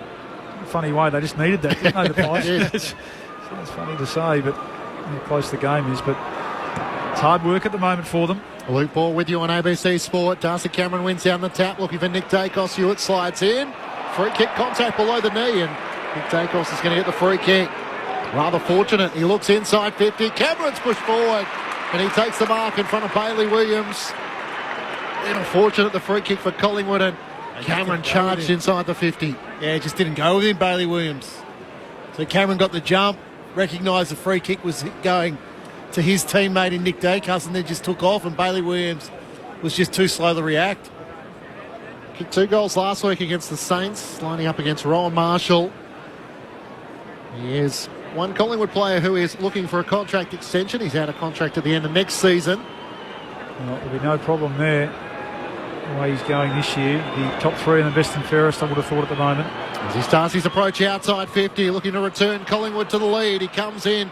The kick is offline to the left and through for a minor score. West Coast lead by 2 points. 7 minutes gone, third term. Saturday night footy on ABC Sport. Oleg Markov and Jaden Hunt, the subs for tonight. As the West Coast Eagles try and exit their defensive 50 slowly. Brock holding onto the footy, 30 metres out from defensive goal. He goes with a long kick, and it's Jack Williams who chimes in from the side to mark. And just came in from the side of the pack, holds on to the grab, looks ahead and chips it across to Harley Reid. Number 1 draft pick from Tongala, playing at Docklands tonight. Just chips it out wide as well. So a slow approach coming now from the Eagles. And it's Duggan who marks the footy. He's still quite a few kicks from home for the West Coast Eagles. We'll put it inside the forward 50, looking for a pack. It's Howe standing back there again. Second time this term, he steps back in the same position to intercept for the Pies. Stop the ball from going any further, and he can chip out to Crisp as the Pies continue to trail just by a couple of points. Crisp up the wing, Myche at the target. Worked his way to the front. Can't hang on to the mark, but he's first back onto it. Turns onto his right-hand side. What vision. Spotted Sullivan. Hand pass away to Long. Links up with Nick Dacos. Inside 50. Dacos magic. As Collingwood charge forward and return to the lead, courtesy of their superstar Nick Dacos. 7-6-48 to the Eagles, 6-8-44. The Pies with the first 2 goals of the third quarter. Lex Pesher on the boundary. Well, you said during the halftime break that the crowd is quiet, the Collingwood fans. I think that may have just turned them on. Yeah, and why not? And that's what we asked for, Remmer, wasn't it? That's Dacos at his best. That's impact. Yeah, taking the yards. Well done, Myche again. Heavily involved. And they had players for the ball, didn't they? And that's just a brilliant finish at full speed. Not a lot Hoff can do there, or a lot more he can do there. Great fight by Myche on the boundary line here. Usually concede and let the ball go over the line, get a restart, but he wanted to keep the ball in, wanted to keep the ball moving forward. Sullivan, little handball. That's the impact that you want from Dacos. That's maximum. Whereas forward centre, kicking the goal. So it's the 5th lead change of the match, and it's the Collingwood Magpies back in front. It's from the middle. Reid takes the footy. He's pulled down in a tackle by Pendlebury. And that is a free kick to the veteran, who takes it inside the middle, centre circles, and then kicks it right inside 50. Beautiful kick towards Membry, who was on the lead. And Membry will have a set shot now, 45 metres out from goal. We know how smart Scott Pendlebury is as a footballer. He's done it for nearly 400 games now, but Harley Reid tried his fend off, and then Pendlebury just chopped the arm down, and then went up the hips with a traditional tackle, and there's nothing that Harley Reid can do about that. So Tim Membry had a couple of goals last week in the win against his former side, St Kilda. He lines up now, 45-degree angle. It's a straight kick off the boot that never looked like missing. And Tim Membry puts another one on the board for Collingwood in this third term. It's 3 in a row. And Collingwood push back the lead out to 10 points. They're 8-6-54, the Magpies. West Coast 6-8-44. 10 minutes played in the third term. Saturday night footy on ABC Sport. Your experts, Luke Ball and Adam Ramanauskas. Well, Bally, clearance 4-1 this quarter, but 3 of those have come directly out of the centre square. So, getting full value there. Three goals, 1 to start this quarter from 5 inside 50. So really going in there and scoring at will. It was direct. There was no thought of inventing a handball there from Pendlebury. It was, okay, well, we know that there's one-on-ones ahead of the footy. Roll and get it in deep to the advantage of Tim Membry, who's had a pretty quiet night, but that time just used his body as well against the younger opponent. And a lovely finish. Becomes the 6th individual goal kicker for the Magpies as they lead by 10 points. Back in the middle of the ground, Bailey Williams reaches over Cameron, wins down the tap to Harley Reid, who's tackled by Pendlebury. 37-year-old wasn't going to fall for any tricks there and got him right around the hips. Thrown up in the air. Cameron and Bailey Williams once more. Free kick for a hold in the ruck, and Bailey Williams is going to take it. Back edge of the centre square. Turns and kicks to Hoff. He has it to the right of the centre circles. Collingwood with 3 goals to start this third quarter.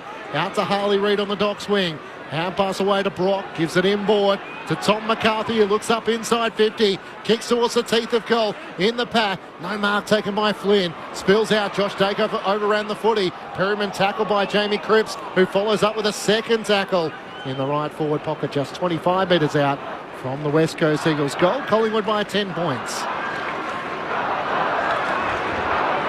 Players converging around the footy as the umpire tosses it up. Flynn can get a hand pass down, only as far as Cripps, though his hand pass will be taken by Hall, who just tried to snap it goal. It went higher than it did long. Ed Allen was at the drop, couldn't pick it up too cleanly. Hand passes it out of bounds. The umpire will say throw it in. So no insufficient intent there. It'll be a throw-in just a couple of metres around from the left goal post. West Coast kicking towards the Coventry end in the third term, but it has been Collingwood with the first 3 goals of this third quarter to take a 10-point lead at this point in the match as the ball is tossed back in. Graham grabs it and then he's tackled to the ground, and it'll be another stoppage just 30 metres out from goal for the Eagles. So they did lead by 8 points at half-time, which might have surprised a few as Collingwood's now taken back the lead. Nick Dacos running after it, doesn't pick it up in the end. It'll be a shot at goal coming from Graham. It'll not make the distance, stop short, and Darcy Moore just reads it under the drop of the footy against Jack Williams to take the intercept mark for the Magpies. He's got to get an arm into spoil there, Jack Williams. Darcy Moore hugs the boundary line with a kick looking for Jamie Elliott. He kept Baker out of the marking contest, and off hands it goes out of play. That's the one that drives coaches crazy, where it's a genuine one-on-one marking contest. I know Darcy Moore's a good player, but you still got to compete. Jack Williams, bring the ball to ground. Get a restart. Get your small forwards into play. Get the first goal of the game. Jack Williams from the throw-in spills out towards Nick Dacos. No gather. Here's a chance for Hall. Hand pass away to Baker. Kicks inside 50. Jack Williams has it spoiled away from him. Bailey Williams knocks it down. Spills out towards Hewitt. Cripps tries to keep it alive. That's Jamie Cripps for the West Coast Eagles, and it goes off hands and across the boundary line for a throw-in. Umpire says insufficient intent. Wow, what? So still Sidebottom's going to get the free kick in the left back pocket for Collingwood. Everyone was a bit flat-footed, not to mention Jamie Cripps, who couldn't believe it was against him. Short to Pat Lipinski. Left half back for the Magpies. He's kicked 2 goals in his last 3 games. In each of his last 3 games, as Lipinski up towards the wing. Cameron can't take the mark. Sullivan's hand pass to Jack Crisp, who's rode down by Liam Baker. And now I assume this is going to be holding the ball. Umpire a little late to gesture. Free kick going away the West Coast Eagles on the dock swing. Liam Baker with the free kick, just kicks it in, kicks it out of bounds on the full, and he knew at the moment it hit his boot. He spun around in frustration, and that's out of bounds on the full. Free kick to Perryman for the Pies. So Perryman has it at left half back. From the free from the out of bounds, he'll kick down the wing. Membry had front position, pulled it down, and Crisp did the tackling. It'll be a ball up as everyone gets up from the pack with Baker at the very bottom, and he hands it the footy back to the umpire. So a ball up just forward of centre wing. Flynn gets a tap down, goes through the legs of Sidebottom. Stay gets a hand to it, can hand pass it to Pendlebury, who flicks the footy back to his old mate and steals Sidebottom. Inside 50, Sidebottom will send it. Hoskinelli at the back, doesn't take the mark, spills through his hands. Jinby has a go at it. Myercheck's back with the footy. He kicks it through some traffic. But at the last line of defence, it's Hutchinson who holds on to it. He was kicking towards Hewitt. He got in front of him and could bring the footy down to ground, but he had some support coming from Duggan, who tried to kick out, and he kicks it to the safety of his ruck in Flynn, who marks about 45 metres out from defensive goal, but gives his Eagles teammates a chance to breathe as they trail Collingwood by 10 points in the third. It was a 2-on-1, and the Eagles ruckman was able to pull in an important mark. Kicks up the wing. Shanahan brought it down. Jamie Cripps' hand pass picked off by Sidebottom. Hand pass to Houston boundary side. He'll chip it back to Jeremy Howe, who's all on his own. At left half back, he looks up the wing. Jack Crisp hasn't moved. He's all on his own. He takes the mark. Hand pass to Lipinski into the pocket for Myercheck. Yeah, well, that's poor defensive transition by West Coast. Myercheck is going to give it off to Lipinski in a tighter angle, but about 10 metres closer to goal, 35 metres out, deep in the left forward pocket. Just watch West Coast turn the ball over here on centre wing. And then what happens, none of their players then turn their head to run back defensively. Collingwood are then on the spread. They're gone. Lipinski involved twice now. Looking up to open up the angle and snap across his body. It's across the face of goal and hits the behind post. Out of bounds on the full. So Collingwood hold a 10-point advantage. 16 minutes gone, third term. 3 goals to none so far. Collingwood's way on ABC Sport. Here's Lauren Borden. So Duggan moving the footy out. Just chips it forward towards Hutchinson, who's been involved throughout this game for the Eagles. And he chips it backwards towards Jimby, just 15. A little bit of trouble exiting the defensive 50 as Jimby runs to his right, then darts back to his left to kick it along the city side wing. At the back was Howe. Rose up, took the mark in the end, held on to it. Maybe wasn't paid it, but played on quickly anyway by moving it to long. Hand pass to Chris, who hand passed to Josh Dacos. Tried to move it back to Chris by sending a blind handball over his head. And in the end, it's Houston that picks it up and hand passes it to Pendlebury. Inside 50 he goes, no mark taken. Hoskin Elliott at the drop, puts it through from point-blank range. And it's a goal to Hoskin Elliott in his long sleeve jump up. And Collingwood push out to an equal game-high lead of 16 points. They were leading by that margin in the second term before West Coast worked its way back to an 8-point lead at half-time. But now it is the Pies ahead by 16 points, 9-6-60, playing West Coast 6-8-44. Nearly 18 minutes played in the third term on ABC Sport. Just looking at a replay of that hang from Jeremy Howe. He definitely marked it. The umpire didn't pay it. In the end, it didn't matter, did it? Quite got the hops of yesteryear, Jeremy Howe, but he can certainly still get up there. And in the end, it was just a direct deep entry. It was Pendlebury who said, I've had enough of this overuse of handball. Give me the footy. I'm going to pump it in deep. They had numbers there. They actually had an out number forward of the ball, Collingwood. And it was Will Hoskin-Elliott at the fall of it.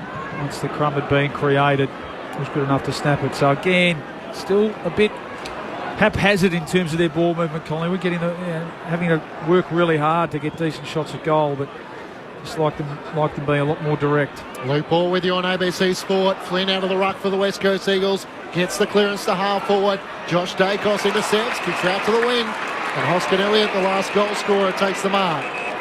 But again, that Barrett just had to spoil it. It had to spoil it. It's a genuine marking contest. Take the body, take the ball. Hoskin Elliott veers out to the right, kicks up towards Dan McStay at half forward. Can't take them up, but lays a big tackle on William Baker, and the ball is locked up at half forward for Collingwood. Magpies got out by 16 points in the second quarter after kicking 4 consecutive goals. The Eagles kicked the next 4. Same challenge in this third quarter. Hoskin Elliott can't break clear, and it's locked up. And I'm sorry if I get frustrated with that to the listeners, but they're the little things that West Coast can control in their game. Like that's just a spoil, an easy spoil for marriage. So Collingwood were pressing again until Jimby picked it up.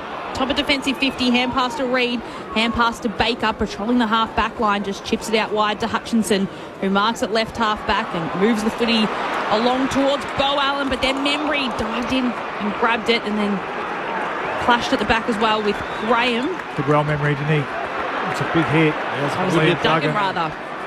Yeah, it was Duggan, yeah. It's a good hit by the captain. Great couple of efforts, though, from Tim Membry. In the end, it'll be tossed in outer side of the ground. So it's McStay doing the ruck work against Flynn. Tapped down to Harley Reid. Hand passes on his hands and knees. Just picked off easily by Ed Allen, who hand passes to Josh Dacos. Moves the footy along. It's Pendlebury now with it. Oh, he's held up on by 2. And Hutchinson and Reid, and it'll be a ball up just outside the 2 centre circles as Collingwood continues to lead by 16 points. We've ticked on to time on in the third term. McStay in the ruck up against Flynn. Flynn tries to knock it down. Jack Crisp gathers, kicks up towards Myercheck, crashes the pack. Baker's first back onto it, trying to cut round Myercheck, who got him. Just got a hand pass away at the last moment. Spills out to Hoskin Elliott, kicks a worm burner inside 50. West gathers, that pass too sharp for Elliott. He swoops back onto it. Was he tripped? No whistle. Ball spills out. Baker tries to clear once more. Marek with a kick out of defence over the fingertips of Jamie Cripps, who's bumped off it. And Isaac Quainer takes the mark for Collingwood. Between wing and half forward. The Magpies about to go inside 50 for a 16th time so far in this quarter. Quainer veers out to the right, long towards Myercheck, who held his ground in front. The Eagles didn't really have too much tall timber in defence, and Sandy Brock was just pushed off it in the end, and just a strong mark from Brodie Myercheck, as he's done so many times across his 150 games. Oh, that's... Look, yeah, okay, I might give him the benefit of the doubt. He slipped over there, Sandy Brock, but he's got to be better in that contest. He's kicked one in each quarter so far. Myercheck's shot on goal is a flat shot across the body and fails to score from 35 metres out as Edwards takes the mark on the behind line. Collingwood by 16 points. Hand pass to Duggan as they switch across half-back, and Bo Allen takes the mark. Little chip kick to Ryan, who's made his way all the way back to half-back for the Eagles. And then he puts a kick right down the city side wing to a contest that doesn't favour Bailey Williams, but he might win the free kick here. And he does. So it'll be a free kick coming towards Bailey Williams at centre wing. Preston Elliott returns the ball to him. He'll urge his teammates just to come further forward to him. Collingwood having kicked the only 4 goals in this third term so far as the kick comes down, but it'll be taken by Hoff. And passes backwards towards Duggan. He just chips a kick inside 50, goes through Pendlebury's legs. It doesn't quite work in the end for Jack Williams. In comes Howe, diving on after the footy, and then he's dived on top of him. The umpire crosses his arms to say mine. I can't remember the last time I saw Scott Pendlebury fumble one like that. Had no pressure on him. It went straight through his legs. Straight through his legs, nutmeg. So ball tossed up, but it'll work out here for Collingwood as Long just clears the defensive 50, puts it out wide, close to the boundary line.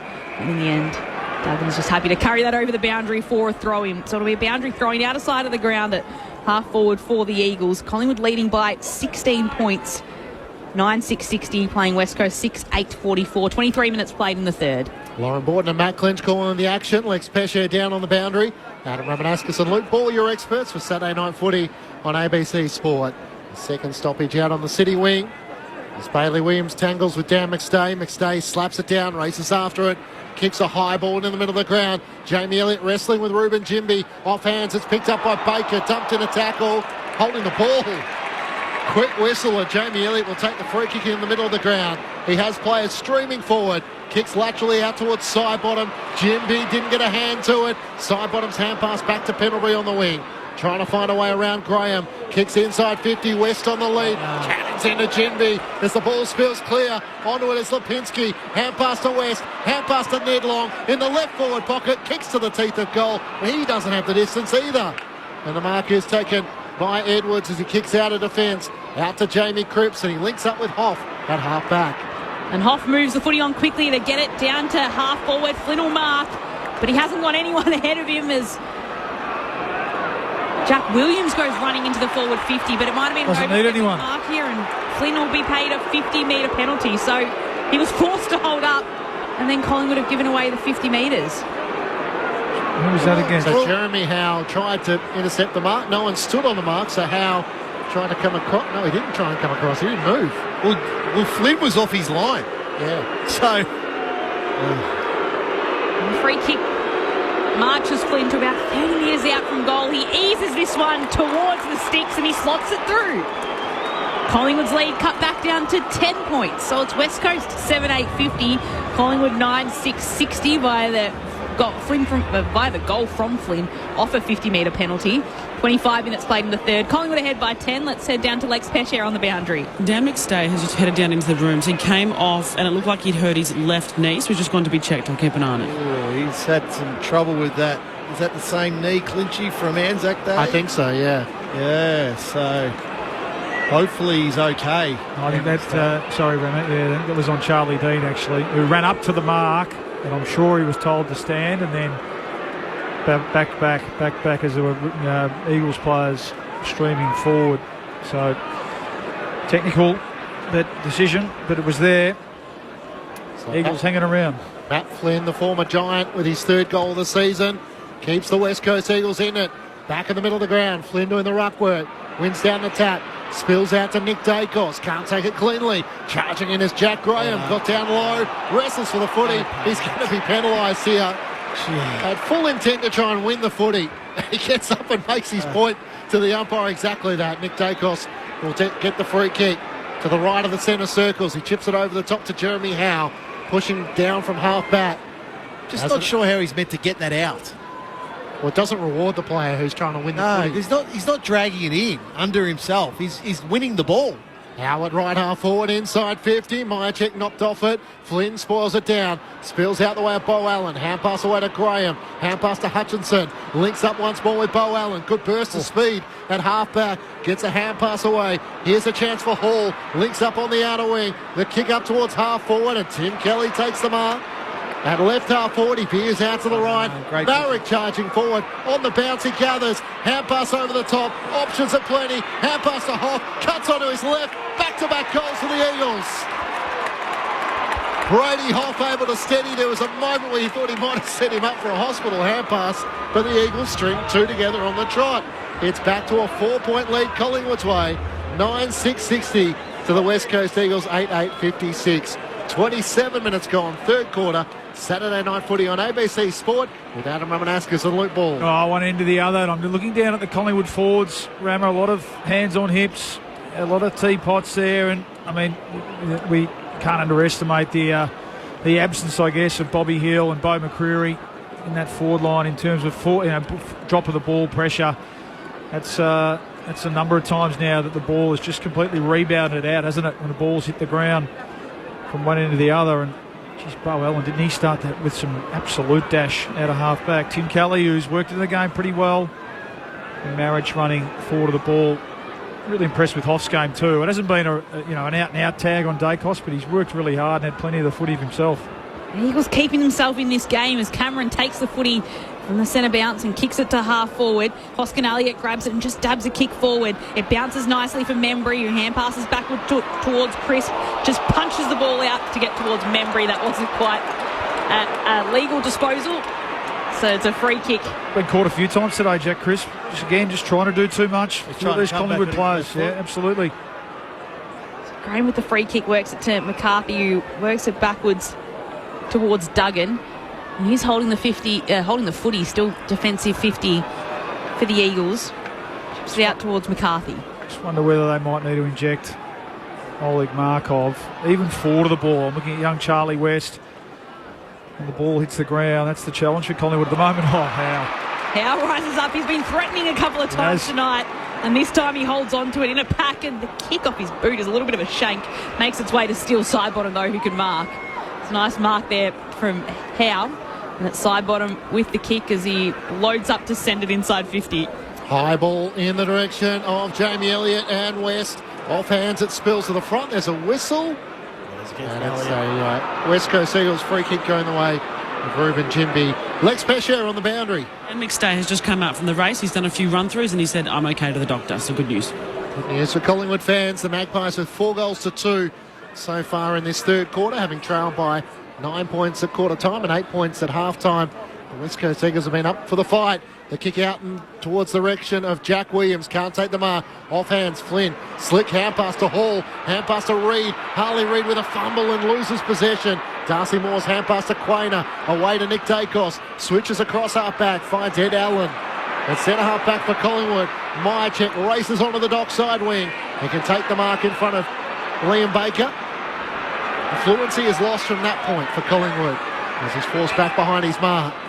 Swings onto the right-hand side. High kick inside 50, looking for Cameron. Membry's in the pack as well. It's gathered by McCarthy of the West Coast Eagles. Hand pass back, under pressure. Jack Williams with a bailout kick, straight into the middle of the ground. Houston marks for Collingwood, on the run from 45. Bang! The black and white response. Jack Williams under pressure, just wanted to get it out of there. And in the end, kicked it straight to Dan Houston, who made him pay the full toll. Collingwood answer back after 2 goals of the West Coast Eagles. The Pies by 10 points once more. 10-6-66 to the Eagles, 8-8-56. Well, that's a heartbreaker for Andrew McQualter. There's 1 second remaining on the clock. So he had to get that wide. Like even kicked the ball out in the full the other way. But he's kicked it basically back into the centre corridor where Collingwood were absolutely lining up, and Dan Houston, he just loves these from outside 50 where he hits them as well as anybody in the competition. And you just look at his facial expression there. He knew it was going through as soon as it left his boot. So the goal with just a second before the three-quarter time siren for Collingwood. pushes their lead back out to 10 points, 5 goals to 2 in that third term. The Pies way, they wrestled back the lead after West Coast held an 8-point lead at halftime. It is now Collingwood leading by 10 points at the final change, 10-6-66. The Eagles 8-8-56. The goal kickers so far tonight for the Pies, it's been a couple to Pat Lipinski and a couple to Brodie Myercheck. Singles to Elliott, Houston, Membry, West, Hoskin Elliott and Nick Dacos. And then for the West Coast Eagles, it's 2 to Tyler Brockman, and then singles to Ryan, Cully, Hoff, Flynn, Jack Williams and Shanahan on debut. So Collingwood ahead by 10. On the SMS 0437 774 774. Matt from Clifton Springs. So Howe was in a marking contest and stood up, and it's 50 metres against him. Ridiculous. Excuse me. I think we realised it was against Charlie Dean, who came into the protected area, but Jeremy Howe was the most animated in his frustration. And also on the SMS, great to hear an AFL game on free-to-air radio. No free-to-air on TV in South Australia on Channel 7. However, there's a lot of excitement any time Collingwood get near the ball. Well, I guess given it's a Collingwood home game and there's probably 40,000 in the house, there is more of a Collingwood response than as you'd expect when the game is being played in Perth.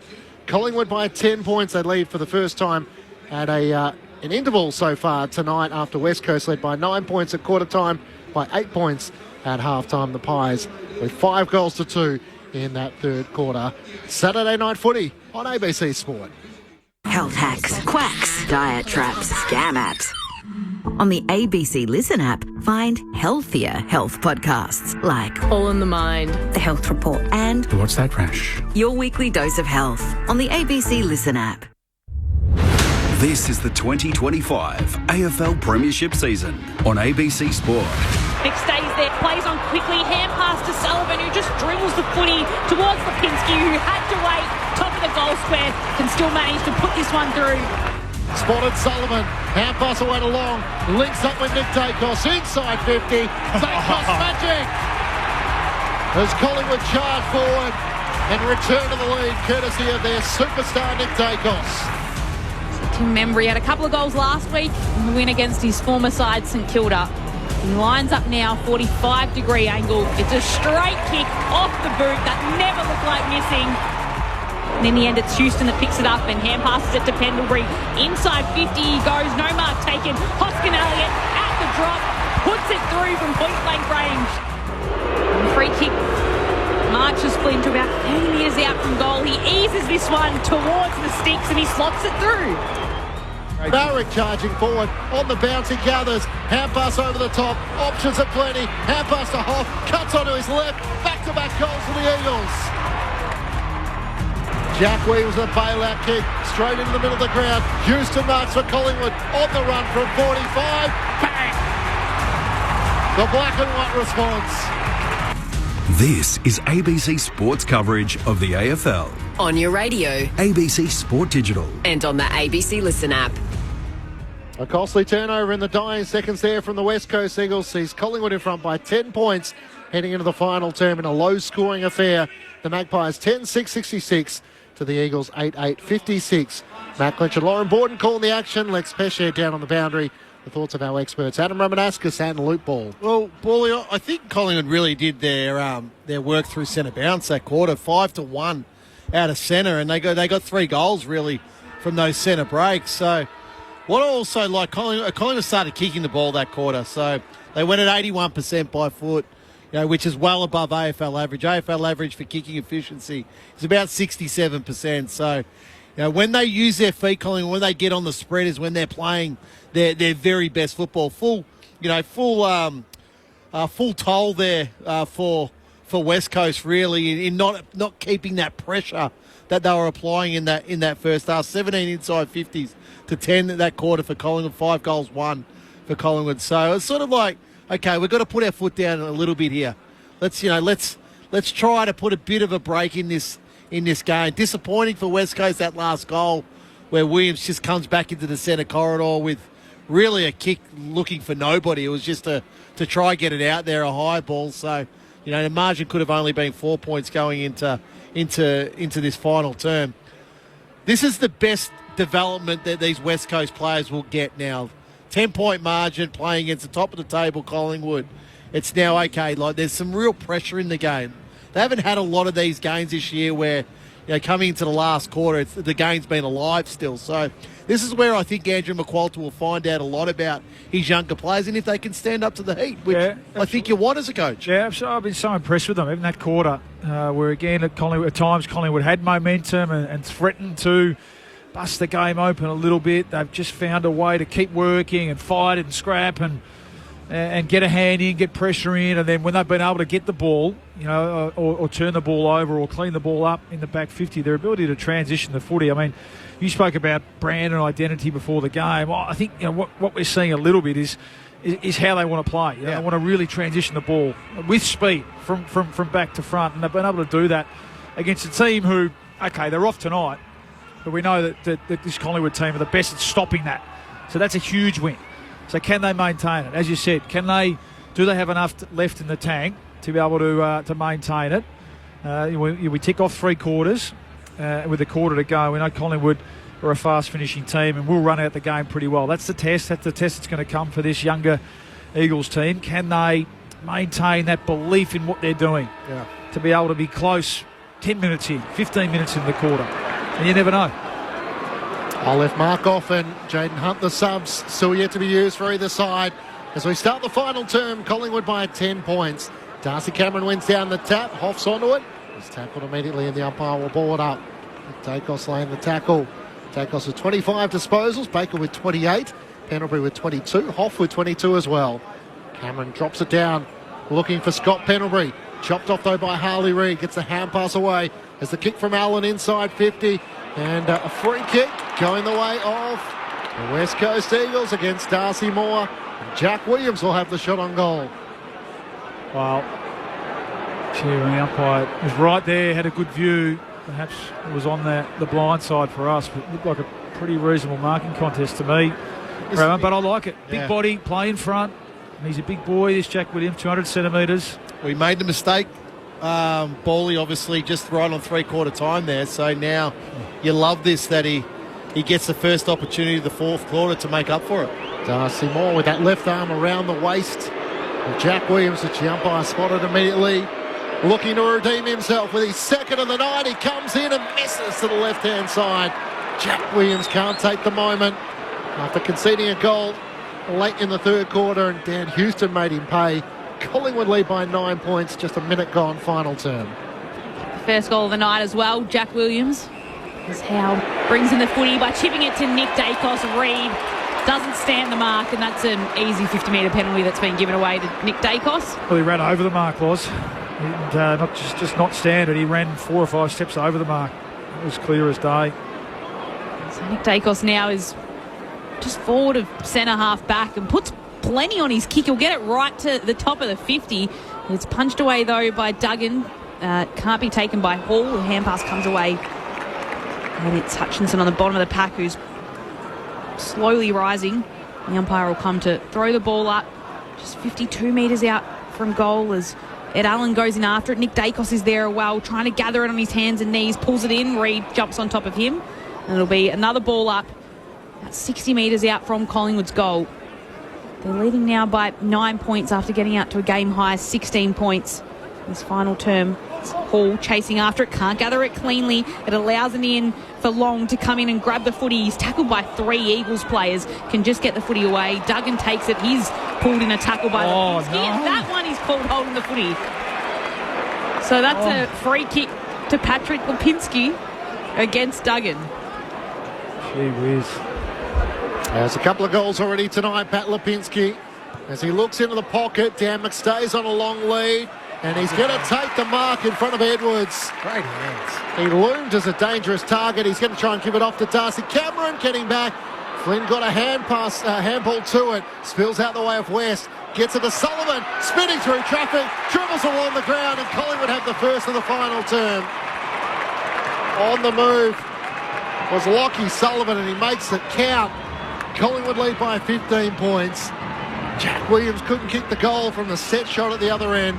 And Sullivan with the ground ball finish in the right forward pocket for Collingwood, a 15-point lead. 11-6-72 to the Eagles, 8-9-57 Just 3 minutes gone, final term on ABC Sport. Yeah, it's just moments, isn't it? Taking your moments there, you're right. Jack Williams earned the free kick. Just got to go back and kick that. And then the mistake from Harley Reid, which just relieved the pressure a little bit.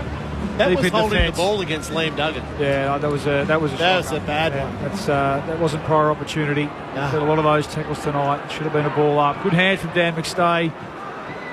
And just tried to pinpoint. I had my eye on Jamie Elliott, who looks sore here. He might have caught one in the leg. And Sullivan, who's been a good contributor tonight, it must be said. He's had how many score involvements for Lockie Sullivan? I'll get that, but it felt like at times he's been in every scoring chain that Collingwood have had. There's the Collingwood chant around Docklands. The umpire restarts play. Reid walks around his opponent, grabs the footy and hand passes it away to Hoff, who moves the footy down to Hull, who'll kick it right to the top of the goal square. It won't be a mark. There'll still be a chance here, though, as Hewitt takes the footy, but he's pulled down in the pack. And it'll be a ball up about a metre out from goals for West Coast. Desperate to stay in touch. Even the Collingwood chant about half-rat power. So it's tossed up. Cameron tries to tap it behind him. It's Jack Williams with the footy again. He's taken in a tackle by 6 Collingwood players who hold on to him. And it'll be a ball up top of the goal square for the Eagles. Umpire puts it up and Ed Allen can take it. And he's wrapped up as well. So a lot of pressure now on these West Coast forwards. So they look to try and gain one back on the Pies and stay in touch with this game. It's tossed up and Cameron in the end takes it unopposed to Flynn, who fell down. Ed Allen holds it, hand pass to Josh Dacos, and he puts it on his boot. It doesn't go as far as he would have liked. It bounces in some space over the top of Hewitt. Darcy Cameron's kick is smothered. And there'll be another stoppage inside forward 50 for the Eagles as Hoff is wrapped up. So they're locking it in the forward 50, the Eagles, but just unable to score so far, trailing by 15 final term. Thrown up, Flynn wins down the tap, on the move though. Long with a clearing kick for Collingwood, across half back. Baker should be able to run onto it. Can he find an avenue inside 50? Chips it over the top. Good composure and finds Liam Ryan. Well, smart by Liam Ryan, because initially he was going to shepherd to give Liam Baker a little bit more space, but realised Baker had got to the ball already, then just peeled off his direct opponent in Dan Houston to get inside 50 with a short little kick. Kicked his 150th career goal in the second quarter with his only goal of the night so far. This will take his best. Out to the right, will kick from right on 50. Liam Ryan, high ball, it'll land short at the top of the goal square. Jeremy Howe and Moore in the pack. Rush it through for Collingwood. For a minor score, the Magpies lead is 14 points.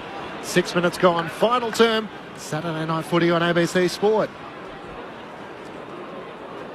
Josh Dacos holding on to the footy and just directing his players as well as he stands in the defensive goal square to move their way onto the dock side of the stadium, and that's exactly where he kicks it down the wing. Cameron was at the back, put 2 hands up, but it was well done by Edwards, who stood his ground, and he holds on to the mark for the Eagles. A little concussion concern earlier on in the game, but came back on the field, intercepts the footy and puts it back inside 50 for the Eagles. Falls into a pack, and it's Howe who takes the footy. He's taken down to the turf, and the umpire will cross his arms, and it'll be a ball up, this time 20 metres out from goal for the Eagles. They're trailing by 14 points. They've locked the footy inside their forward 50 for the last couple of minutes, desperately trying to score. As Flynn and Cameron tangle, comes out the back. There will be a tackle from Graham holding onto the footy now. So he locks up his Collingwood opponent, or moves up from the bottom of the pack, and it's Pendlebury. There'll be another ball up 40 metres out from West Coast goal. Thrown up, Cameron and Flynn. Flynn sharks it down. Nick Dacos roves it. Hand pass to Darcy Moore to Pendlebury. Around the body, West had to compete in front against Edwards. Edwards gathers, gets the hand pass away to McCarthy. Hand pass to the West Coast Eagles, to Brock, who reloads inside 50. Flynn back with the flight, spoiled away by Darcy Moore. Running onto a Josh Dacos. Ryan the other direction, hasn't rushed it through. Josh Dacos' hand pass away to Dean. Hand pass to the back pocket to Perryman. Finds an avenue out of defence with a kick to Jack Crisp, who has it left half back. He just chips down the field to Jamie Elliott. Both subs still unused so far. Oleg Markov for Collingwood. West Coast have Jaden Hunt. And both sitting on the bench for their respective sides as Elliott kicks down the wing. And it's Crisp that marks. He's close to the boundary line, right at centre wing. City side of the ground. Collingwood with the only goal of the fourth term so far, but they're holding on to a 14-point lead as crisp kick comes to a packet. It's Bailey Williams who swings in, intercepts the footy, hand passes to McCarthy, who takes a bounce and just wants to go for a run. In his second game, his kick is a turnover. It hits Jeremy Howe on the chest for the Pies. He turns into the middle of the ground and spots up Dan Houston. Stepped off his line, so call to play on. Chips it in the middle of the ground. Perryman takes the mark. That should be 50. Probably should. Liam Ryan was on the move. Advances it by foot to Pendlebury. Chips it over the top to Jamie Elliott. Just the one goal so far for him tonight. Elliott looks inside a congested 50. Membry's on the move, close to the boundary line. Kicks lace out. There's not a lot Brock could do there. Caught behind, and Membry at full speed takes the mark hard against the boundary, 45 metres out from goal. Every time he's had the opportunity tonight to mark it, Membry, he's marked it. So his hands have been terrific. Do you think he'd play this many games? He's up to 14 games so far for the season. I thought he'd definitely have an impact at Collingwood. So I think they like the mix of him and Membry and McStay. They want those three to play as much as they possibly can. Mychek, sorry, is the other one, together. Yeah. He opens up the angle. Tim Membry, who strikes it from the left forward pocket. Trying to prove there's a spot for him in this best Collingwood side. His second goal of the match, and Collingwood's second of this final term, as they extend it out to a 20-point lead. Collingwood's biggest lead of the match, a game-high margin so far. 12-6-78 to the Eagles, 8-10-58. Collingwood with the last three goals of the match. Luke Ball and Adam Ramanauskas with you on ABC Sport. Yeah, that's what he can do, can't he? I mean, he hasn't had a heap of the footy tonight. He's had to work pretty hard, largely because of the Eagles' ability just to create this sort of stop-start attack from Collingwood. Hasn't been as fluent as they usually have been, and they've been able to force them wide too. And even then, I mean, he's almost marked that right on the junction, hasn't he? He's had 5 possessions and kicked 2 goals. Yep.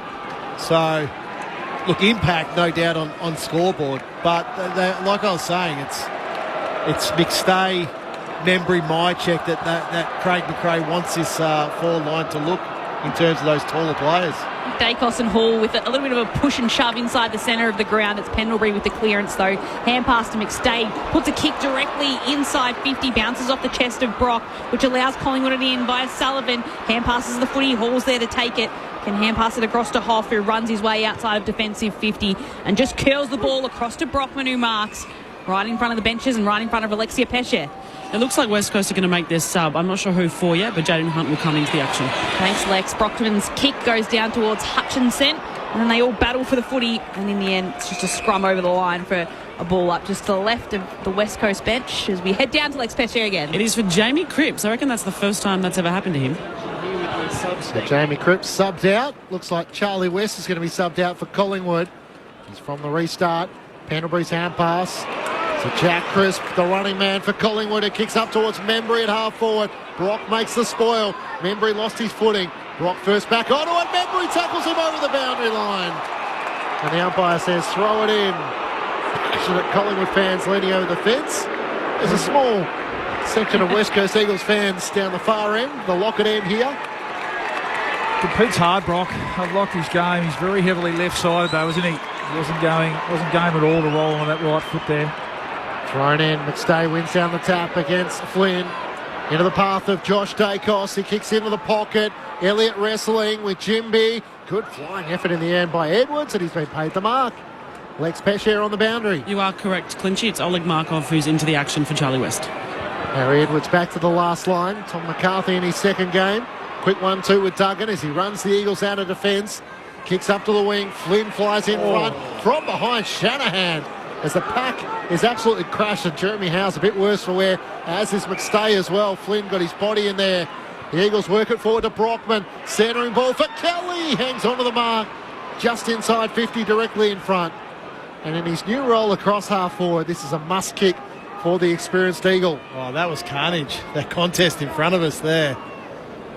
Howe flew for the ball. Took out his teammate McStay, but another good sign by Joe Shanahan to take that mark. Strong hands. They've been strong in the air, the Eagles, with their height. Edwards behind the ball, Brock at times. Shanahan that time. 2 goals, 6 of the season for Tim Kelly. As he was looking for every millimetre, it's offline. He shanks it to the pocket. Jeez, chance. Liam Ryan had a lot of it, just couldn't hang on. And it goes out of play up against the left behind post. I think he says to the umpire, not enough to be paid a mark. Yeah, you got lucky there, Charlie throw it Dean. in. Got really lucky. Charlie Dean was asleep, and he almost could have been paid that. In the end, his teammate spoiled him, Liam Ryan.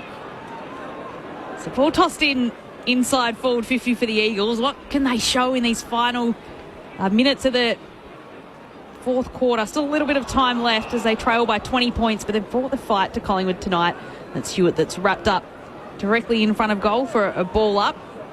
15 metres out from the Eagles' goal. Cameron gets two hands to it, puts it in front of Nick Dacos, who has to go chasing after. It's Josh, who cleverly just gets a kick to it towards Lipinski. His kick, though, is spoiled by Duggan, and it's over the boundary, and it stops it from going further off that kick, and it'll be a throw-in right on the junction of the 50 and the boundary line. So again, the Eagles doing everything just to lock it inside their forward 50 of the ground. But they need to get a few majors on the board as well if they want to claim an upset victory, as Hoff tries to gather in the footy. In the end, it's Graham that takes it, hand passes it away. Crisp has a go at it and gets a slight kick towards forward, but it's Duggan that takes it. He's taken over the boundary line, and then it'll be a throw-in just to the left of the West Coast Eagles benches, where Harley Reid's about to run back on. Collingwood ahead by 20 points, 15 minutes played in the final term. Collingwood with 2 goals to none so far in this final term. Matt Clinch and Lauren Borden calling the action. Adam Romanascus, Luke Ball, your experts. Lex Pesce on the boundary. Trying to get it out was Clay Hall. He had a second go at it, and in the end, umpire let it go for a little longer as Harley Reid wrestles Ned Long to the turf. Collingwood 12-6-78. The Eagles 8-10-58. The Eagles led at quarter time and half time. Collingwood wrestled back the lead at 3/4 time. Sliding in once more. It's Jack Graham. He can't extract the footy, and the umpire will ball it up as he and Ned Long tangle for it. Tim Kelly, that shot on goal. Rammer, he hasn't quite had the career the Eagles fans hoped he would have. Transitioning from Geelong. Off hands. Jack Crisp kicks up towards half forward. Hoskin Elliott just worked found one underneath here. it. He's a beauty, mate. Yeah, he is. Tom McCarthy marks. He just looks like a 100-game player already, doesn't he? Backs himself too, run and dash. 24 possessions tonight. As he flares the ball out wide, and it will be a mark 25, sorry, that was. to Marrick at centre wing. He just chips it towards Brock. He's got the footy slightly defensive half of the ground. Jimby was coming at him short, but Brock wants to go longer and puts this one inside 50. Cameron at the front for Collingwood. The ruck holds on to the mark. And it's an important grab he takes as the kick was coming in for the Eagles. It's a great part of his game, isn't it, Darcy Cameron? The ability to really all the star ruckmen do it. How do you think about Max Gawn getting around the ground? Oh, So chip kick to side bottom is chipped out to Nick Dacos, who holds onto the mark, and him and Harley Reid tangle again. oh, he's lucky there, Harley. Wasn't really a legitimate attempt to contest that. Almost a little bit of a tunnel. Nick gets up with a smile. And he heaves the kick down the outer wing of the ground. Elliott gets into some space at the back of the pack, takes a bounce. He's got a chase coming, can just get the footy away before he's tackled. Inside 50 he goes. Myercheck brings it to ground. Lipinski takes it, hand passes it across to Ed Allen, flying shot at goal, and misses to the right-hand side. A behind for the Pies that does push out their lead to a game high 21 points, 16 minutes played in this final term. 12-7 plays 8-10. It's been an odd night for Collingwood. Yep. Graham McRae will be happy to take the 4 points and move on. They have Carlton at the MCG on Friday night. Liam Duggan with a long clearing kick out of defence. Jeremy Howe rises in the pack, spoils it down, follows up with he and Quainer locking the footy in underneath those two, and Elijah Hewitt on the very bottom of the pack will ball it up. Collingwood by 21 points. Cameron up against Bailey Williams. Darcy Cameron wins it down. Jack Graham on the move. Can't get a disposal away. He tangles on the wing. Jack Crisp slowly rises. Collingwood by 21 points. Cameron gets it down to Crisp. Hand pass in more to Houston. Almost ran into Ned Long. Bangs it inside 50. Jack Williams going back with the flight. Harry Edwards, I should say. Yep. Back with a flight and takes a very good mark for the West Coast Eagles. Around the back to Tom McCarthy. Another disposal as he gets it out to Liam Baker. Baker moves the ball on quickly by chipping it across to Hall, mark right half back. And he just stops and waits with the footy. Yeah, well, time to take a risk now. The Eagles haven't kicked a goal this quarter so far. He kicks almost to a 3-on-1. Baker didn't have the numbers. It was the Pies with all the jumpers. Side bottom, hand pass across to Sullivan, hand pass across to Nick Dacos. He'll take a shot at the sticks and he'll miss to the right-hand side as well. So another behind for the Pies. The lead pushes out to 22 points, 18 minutes played in the fourth term. Saturday night footy on ABC Sport. You know, if even Nick Dacos is missing those shots on goal, it's been a bit of an off night for Collingwood. Jimby's kick up towards the wing. Jack Williams, a hand pass away to Jaden Hunt, but he turned it straight over the sub to Houston of Collingwood. Works it forward to Nick Dacos, hooks up inside 50. McStay on the lead, spoiled away. One on by Brock, gets it down to Baker. Hand pass to Graham, through the middle of the ground for the West Coast Eagles. Hand pass away as they chip it forward to Elijah Hewitt, to Graham, who kept running, trying to get into the pocket. Quainer takes the mark. Peeling off beautifully, taking the mark in front of Shanahan, and clears the Collingwood out to side bottom and half back. Side bottom with the footy, just kicks it out to Myercheck, who's standing all alone at centre wing. He can hand pass the footy across to the run of Oleg Markov, who's come on as the sub.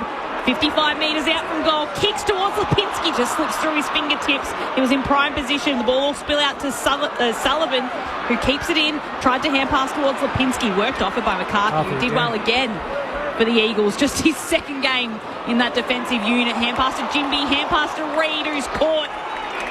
And it will be a ball up, but a couple of Pies dive on Reid, and it's Crisp and Long who hold him where he is. And a ball up will come inside forward 50 for the Pies. They've got a 22-point lead, just hitting time on in the final term. McStay tries to take it to the ruck, clearing kick, chopped off in the end. Mark is taken by Hall, who switches out to right half back, and Liam Baker takes the mark. Now pass to Duggan, right half back for the Eagles, turns and comes inboard. Mark is taken once more by Clay Hall. Yeah, they're going to go now, West Coast. Yeah, I'm not sure there's much juice left in the legs, Rammer. That's the only problem. They're going to go. Yeah, well, if they go down by 6 or 7 goals, so be it. But let's attack this final 6 minutes. Where's Jaden Hunt? I mean, he's the line. He's got the fresh legs. McCarthy's shown an appetite to run, but yeah, the rest of them look a bit out on their feet. That's all the familiar names for the Eagles as the kick from Baker was a turnover, and now a 50-metre penalty going the way of Will Hoskin-Elliott. This is against Tyler Brockman. He doesn't take the full meterage because he has Ned Long on in the pocket and finds him in the left forward pocket, 45 metres out from goal. Lex Pescier on the boundary. Just adding to that, you can see the difference in the fitness of these two sides. When the Pies come off, they're not as gassed. When West Coast Eagles come off, they are absolutely gassed. Eagles have 12 players who have played under 50 games. Magpies have just 4. And now Ned Long looking to join the list of growing goal kickers.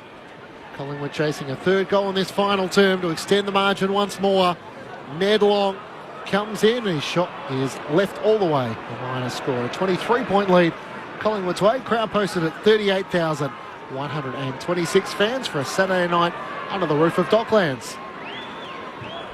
Duggan bringing the footy back in for West Coast, kicks it out. It's Quaynor that nearly tries to grab the mark in a 2-on-1, but Marrick gets the footy, not pay the mark, and still hand pass it to Jimby and then work it back with a 1-2 as he kicks down towards Graham, who marks just as he's sliding down to the ground, and Moore putting plenty of pressure on him, but he holds on to the mark. And he's got it at left half back, and wants to dart the kick right into the centre of the ground. It's a good kick in the end. It's a good mark that's taken by Hoff as well. And Brady Hoff with the footy, just holding on to it as his Eagles teammates make their way into the forward 50. Nice kick inside 50. It'll be an Eagles mark to Flynn. Right, come on, get some intensity about you, Ruckman. Let's just scroll back. Well, let's hurry up.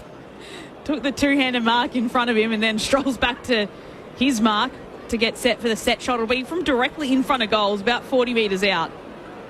And Matt Flynn, just to keep the Eagles in the match, just to keep things a little interesting. We've stayed in it all night, and Matt Flynn now skips in, lets loose the kick, and it was a little laconic in his approach and a laconic in the kick as well, and that's just the minus score. So 22 points. Collingwood's lead is 22 minutes played in the final term. Just 3 behinds for the West Coast Eagles in this final term. Collingwood have put it 2 goals, 3. It's Jeremy Howe straight down the middle to Josh Dacos. Finds his brother Nick. It's incredible how canny they are at finding each other. Into the middle of the ground, Nick Dacos to Scott Pendlebury. Collingwood by 22 points. Pendlebury looks at options, decides to veer out to the left, tries to sidestep around Shanahan on debut.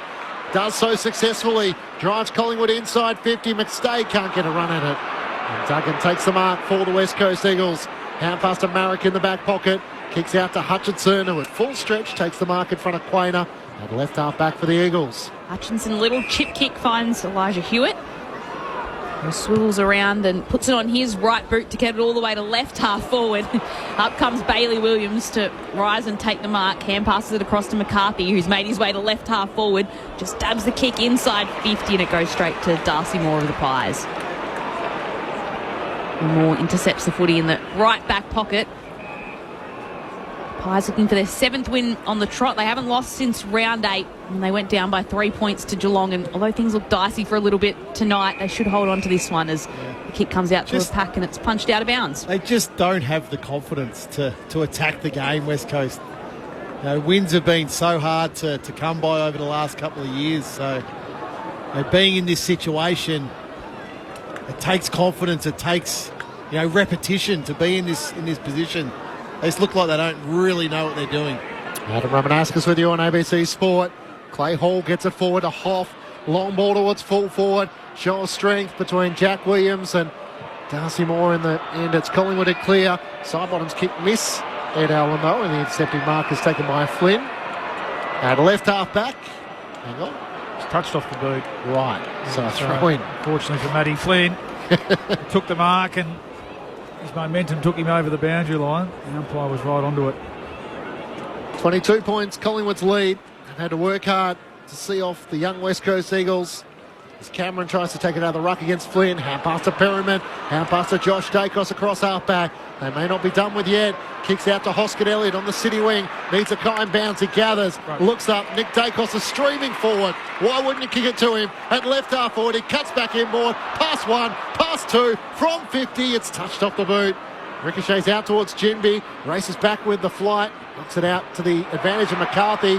Brock's kick is partially smothered. Ball still alive for Collingwood. Graham can't take it. Lipinski gathers. Chips it back. Ned Long down low. It bounces off his chest. You couldn't make this up. Hoskin to Nick Dacos. It all ends up okay in the end. No. It's the padding on the post. Just as he was about to break into celebration. Not tonight. It has to hit the post. Collingwood by 23 points. I think everyone's going to be relieved when the full-time siren sounds. Yeah, I think that 30-second passage just summed up the whole game. As the kick comes out from the West Coast defence, Hutchinson desperately chasing after it. He goes after it and keeps going until he can push it towards Hall. He can move it a little bit across towards Marrick. And players are just on their hands and knees down, desperately trying to grab it. Bo Allen tucks it under his shoulder. And the umpire blows his whistle. And he'll come and ball it up 52 metres out from Collingwood's goal. So it's the Pies with a couple of goals in this last term. 23 points now, the margin. It's punched inside 50 for the Pies. Jimby picks it up, though, and shoves it on his boot to get some clearance, but Houston stands back and will mark on the AFL logo, centre wing. So he's looking to maybe get another goal for the Pies late in this match as he chips it across to Darcy Moore, and it's the captain who holds onto the footy at centre half back and can flare it across to Markov, who came in as the late change for Bobby Hill. He was dubbed the energy whip when last he played. Bringing that spirit to Craig McRae's side. He was at Bunnings when he got that phone call to come into the lineup. He wasn't one of the emergencies. So kicks out to Nick Dacos at left half forward. Drives him inside 50 once more. Myercheck in front. Can't take the mark. Sullivan's hand pass out towards Pendlebury. Through traffic. The class of Scott Pendlebury as he puts through his first of the night. And the Magpies finish with a flourish. 3 goals to none so far in this final term. And Scott Pendlebury is able to put through his first goal of the night and his third of the season. Collingwood 13-10-88. The Eagles 8-11-59. The last 3 goals of the match the way of the Magpies. Yeah, and he's had a strong game, Pendles, tonight. I think he's been the class. Really, he's up to 28 possessions. He's had 8 score involvement, 10 inside 50s, 9 clearances. So he's had a real all-round game. Pendlebury, where some of his other mids have probably been just a little bit off their tucker tonight in terms of the impact that they've had, but he certainly has it, and it's a rewarding finish for him to kick this goal late in the game. Margin is pushed out to 29 points, very late stages in the fourth term. It's Bailey Williams, two hands, pushes it out towards Josh Dacos, who hand passes it away. Picked up by Hoff, who's had a good game for the West Coast Eagles. Hand passes it to Baker, who flares it out wide as the siren sounds. And Collingwood holds on to an expected win, although it was so much more difficult than anticipated. They beat West Coast by 29 points.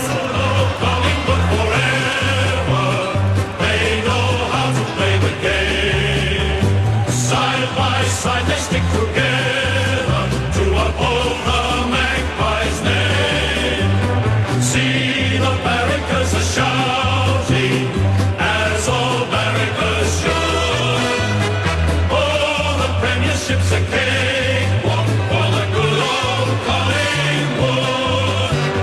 A messy game we're not used to seeing from the competition leaders. It was the Eagles who ran out to a 9-point lead at quarter time. It was an 8-point lead, still West Coast way at half time, and then it was Collingwood that fought back with 5 goals to 2 in the third term to push the margin out to 10 points before it was a final margin of 29 points going the way of the ladder leaders. They came in with a 6-point lead at the top of the premiership table. They'll leave now 10 points clear on top of the AFL ladder.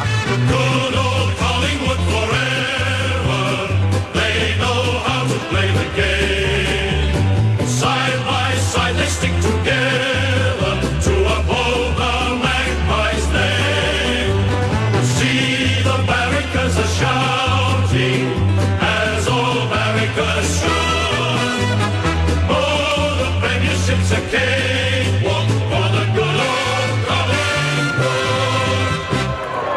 So in front of 38,126 fans that made their way out to Docklands on this Saturday night for a Collingwood home game. It's Collingwood who win by 29 points. It was the highest margin of the game, is what it was once the final time siren was blown. 13-10-88, West Coast 8-11-59. The goal kickers for tonight, it was Brodie Myercheck in his 150th game with 2. Tim Membry also had a couple. Pat Lipinski with 2 as well. And there were singles to Jamie Elliott, Dan Houston, Scott Pendlebury, Charlie West, Will Hoskin-Elliott, Lockie Sullivan, Nick Dacos as well.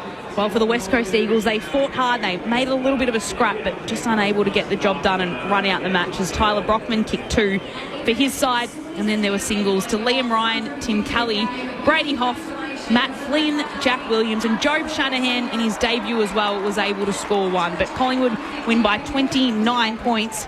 It's their 7th win in a row, and as mentioned, they're now clear up on top of the table by 10 points. So they've had a commanding season so far. It's showing on the scoreboard as well, and the ladder leaders end up beating the Salad Dwellers by 29 points. Luke Ball and Adam Ramanaskas with their assessments. Well, sometimes look, you just got to get the points forever, don't you? Yeah, Look, and get the hell out of here. Yeah, it wasn't their best game. It certainly wasn't Collingwood's best game. And in the end, it was workmanlike. It was, what was it? It was 8 goals to 2 in that second half. So, you know, when the whips were cracking, when they were challenged, Collingwood, they were just able to find an answer. You know, they kicked the first 4 goals of that second quarter. West Coast bounced back. Then they kicked Collingwood kicked the first 4 goals of the third quarter, and really West Coast from there, they were sort of playing catch up. And this would be a great lesson for West Coast, I think. So, you know, in a game and learning how to go and win it from the position they were in, they got to within 4 points within that third quarter at the 27-minute mark. So the game was there. You know, Jack Williams then misses a set shot to start that last quarter. That was a moment. Like that's a confidence thing. Really, there he goes back and kicks that, and the enthusiasm you would have seen around that forward half of the ground, him kicking the goal, and just the encouragement. Then it filters to all parts of the ground. So, look, great learning for West Coast. Collingwood, well, they've played their couple of games here at the Docklands. Now they get back to the MCG and really go from there. So, you know, you look, and we Paulie and I spoke about, well, the depth before the game and what's there and who can potentially, you know, hold their spot. Usual suspects tonight. Both Dacos, Pendlebury, Crisp was good. You know, Ned Long has cemented his spot in this team now. No doubt about it. Then you look down the page. Ed Allen was okay. out on that wing. He had the 16 possessions. I thought Lockie Sullivan's game was good as a forward. He played as a permanent forward all night, had the 13 possessions and a goal, 6 score involvements. But then after that, you sort of like Charlie Dean and West really didn't. They're sort of at the bottom of the stat sheet and really didn't have an impact. I think that they would have been hoping for. But look, workmanlike, I think, is the best way to describe it for Collingwood today.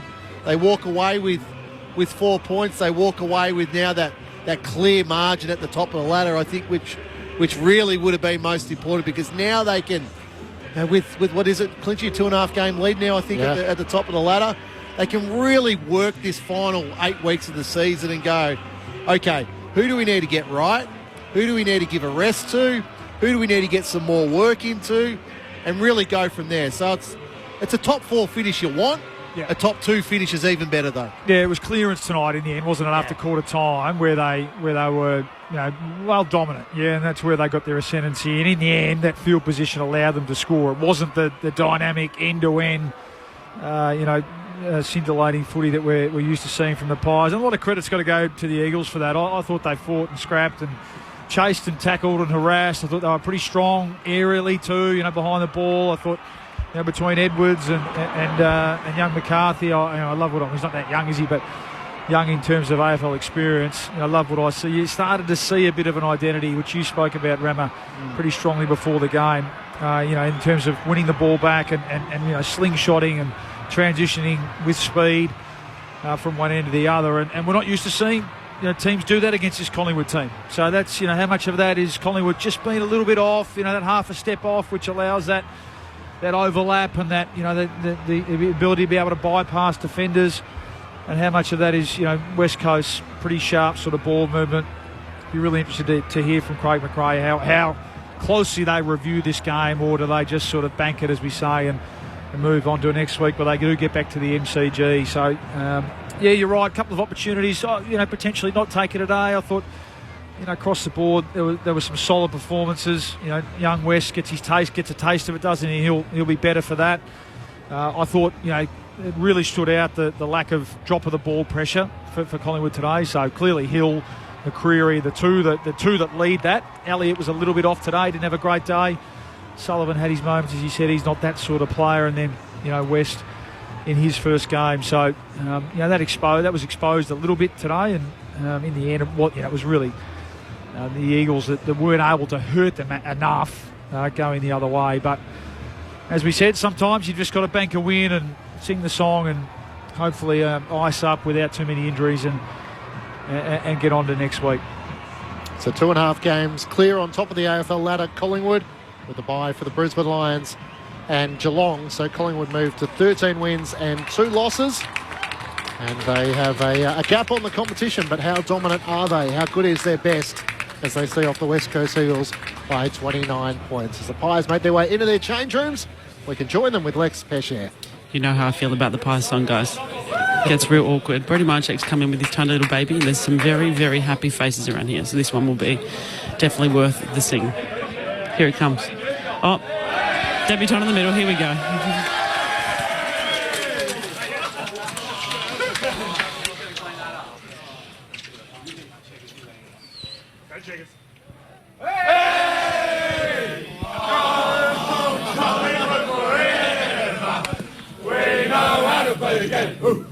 Side by side we stick together. So hold the magpies, they hold my feet. Sing the backers shouting, as old barricades should. Oh, the membership's a cave, one for the good old Collingwood. Did you catch the little baby? The little baby didn't like that so much. And in many ways, it felt like a bit of a summary of Collingwood's night. They were a little off tune, but they still got there in the end. The Magpies, 29-point winners, 13-10-88 to the Eagles, 8-11-59. Lex Pesher will bring us some reaction from the Collingwood rooms. Nick Dacos finished with 34 disposals, brother Josh with 30, Scott Pendlebury with 28, while Liam Baker had 35 for the West Coast Eagles, Tom McCarthy with 29, and Brady Hoff with 27.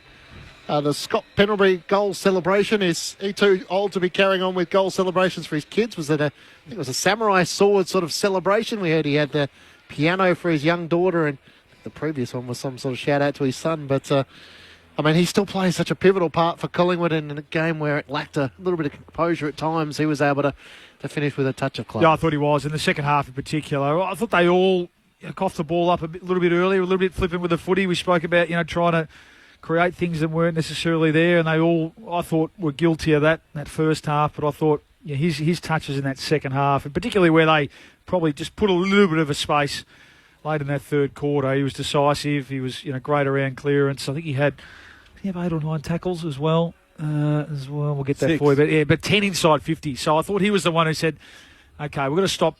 We've got to stop. Mucking around was the word I'm looking for with over handball. We got to get it in long and deep and create some scoring opportunities, which he was able to do. And yeah, he's a marvel, isn't he? I mean, he just keeps doing it. Late into his 30s now, and well over 400 games. It's unbelievable. So is it a concern how much of a wrestle it was tonight to get going for Collingwood, or is not really that just what happens when you've out in front and you've been playing so well? Yeah, Look, I think West Coast were up for it tonight. Really? Yeah, absolutely. I'm sure Andrew McQualter would have said, "Look, we're playing against the ladder leader. Let's go and show what we've got." Yeah, off a bye, fresh off a bye. Like I said, Liam Baker's had a terrific game. I thought he really led from the front. It was a great example to those younger players. But McCarthy's had 29, Hoff's had 27. The captain Duggan was good. Clay Hall, who not many of us would know a lot about, he's had 22. I thought the first gamer in Shanahan looked really good. Sandy Brock took some nice marks. Williams could have had a really good day. Kicked 1 goal 3 in the end. So there's enough there for West Coast. Yep. It just goes back to the conversation before the game around, well, what type of team do they want to be? Now, if they're a back half turnover team to then move the ball quickly, fine. Let's see it as much as we possibly can within games. But I just thought in that last quarter, it's like the balloon got popped when Williams missed that first goal, and there was no excitement from that moment for West Coast. They didn't take the game on as much as you hoped in that last quarter, and really Collingwood were able to dictate terms. A goal at the 3-minute mark, 10-minute mark, 27-minute mark. So they just they didn't strangle West Coast in the last quarter and make them sort of suffer in any way, but it was almost death by 1,000 cuts in the last quarter. Collingwood winners by 29 points. It's their 7th consecutive win. So the 2 losses, the Giants in opening round and Geelong. So it is a long time for a side to stay up, and you wonder whether they will have the odd blimp along the way. So Carlton next week at the MCG. The Gold Coast Suns all of a sudden loom as a great challenge, and the Fremantle Dockers in the weeks to come. So always opposition are going to work on the ladder leader. That's a given.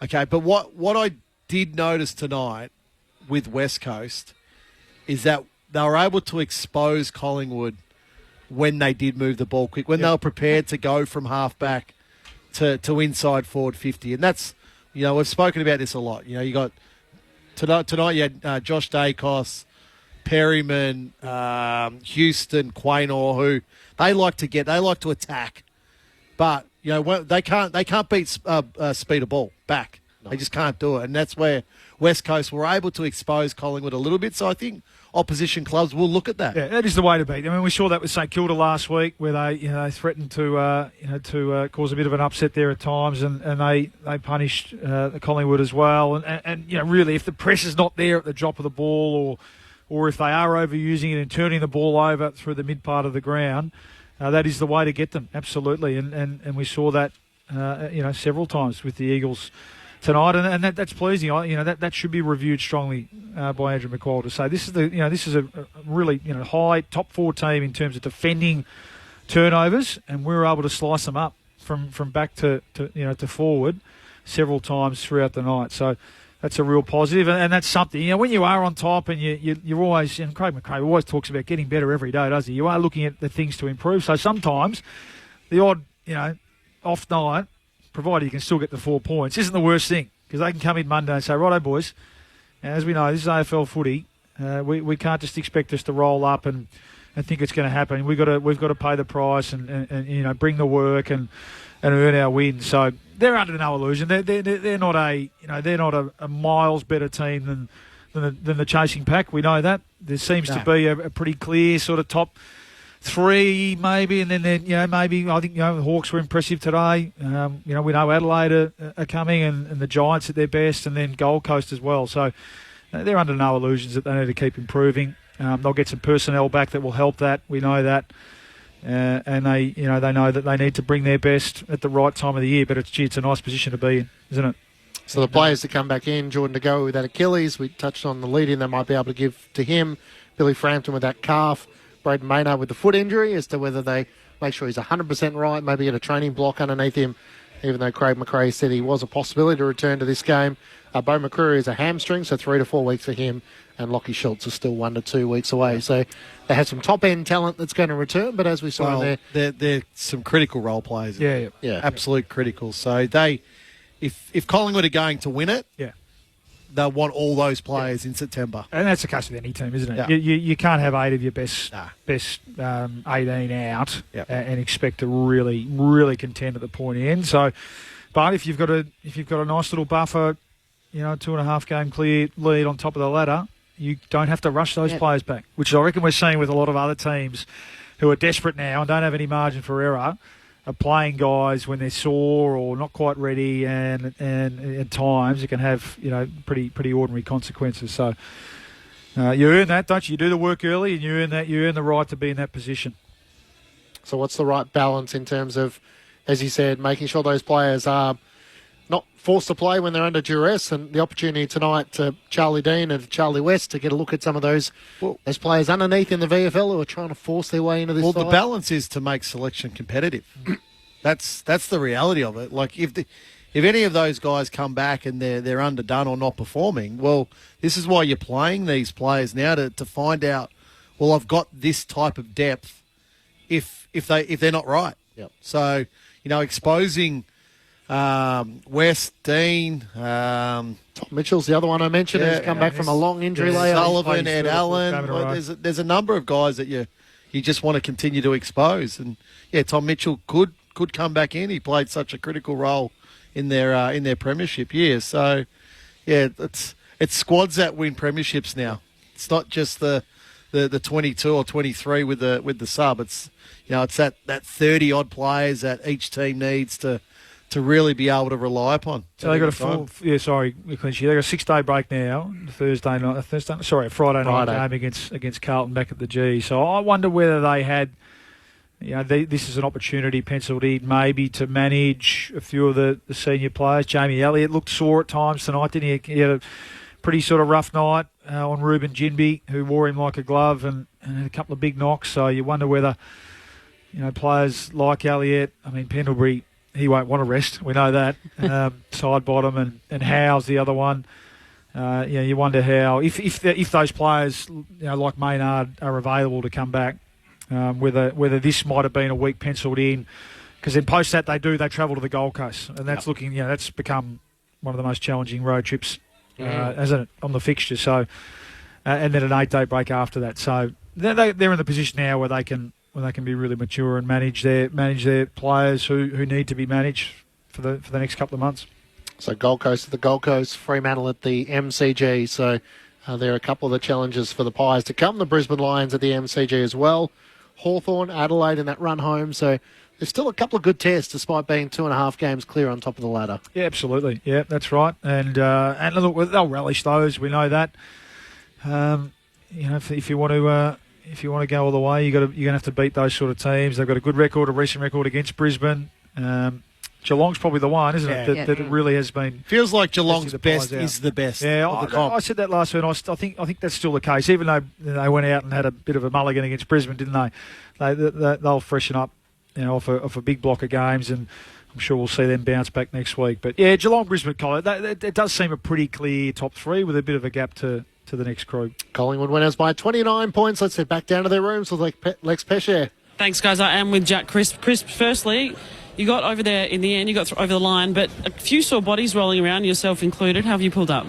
Yeah, a little bit sore. It's quite the bruising contest, I guess. They tackled pretty hard, and were quite physical, which we knew they were going to be. And that's the beautiful thing about this game. You don't know when you're going to get turned around with 5, 6, 7 day breaks. And then they came out firing, and now we've got to rest up, ice up, 6 days for Carlton.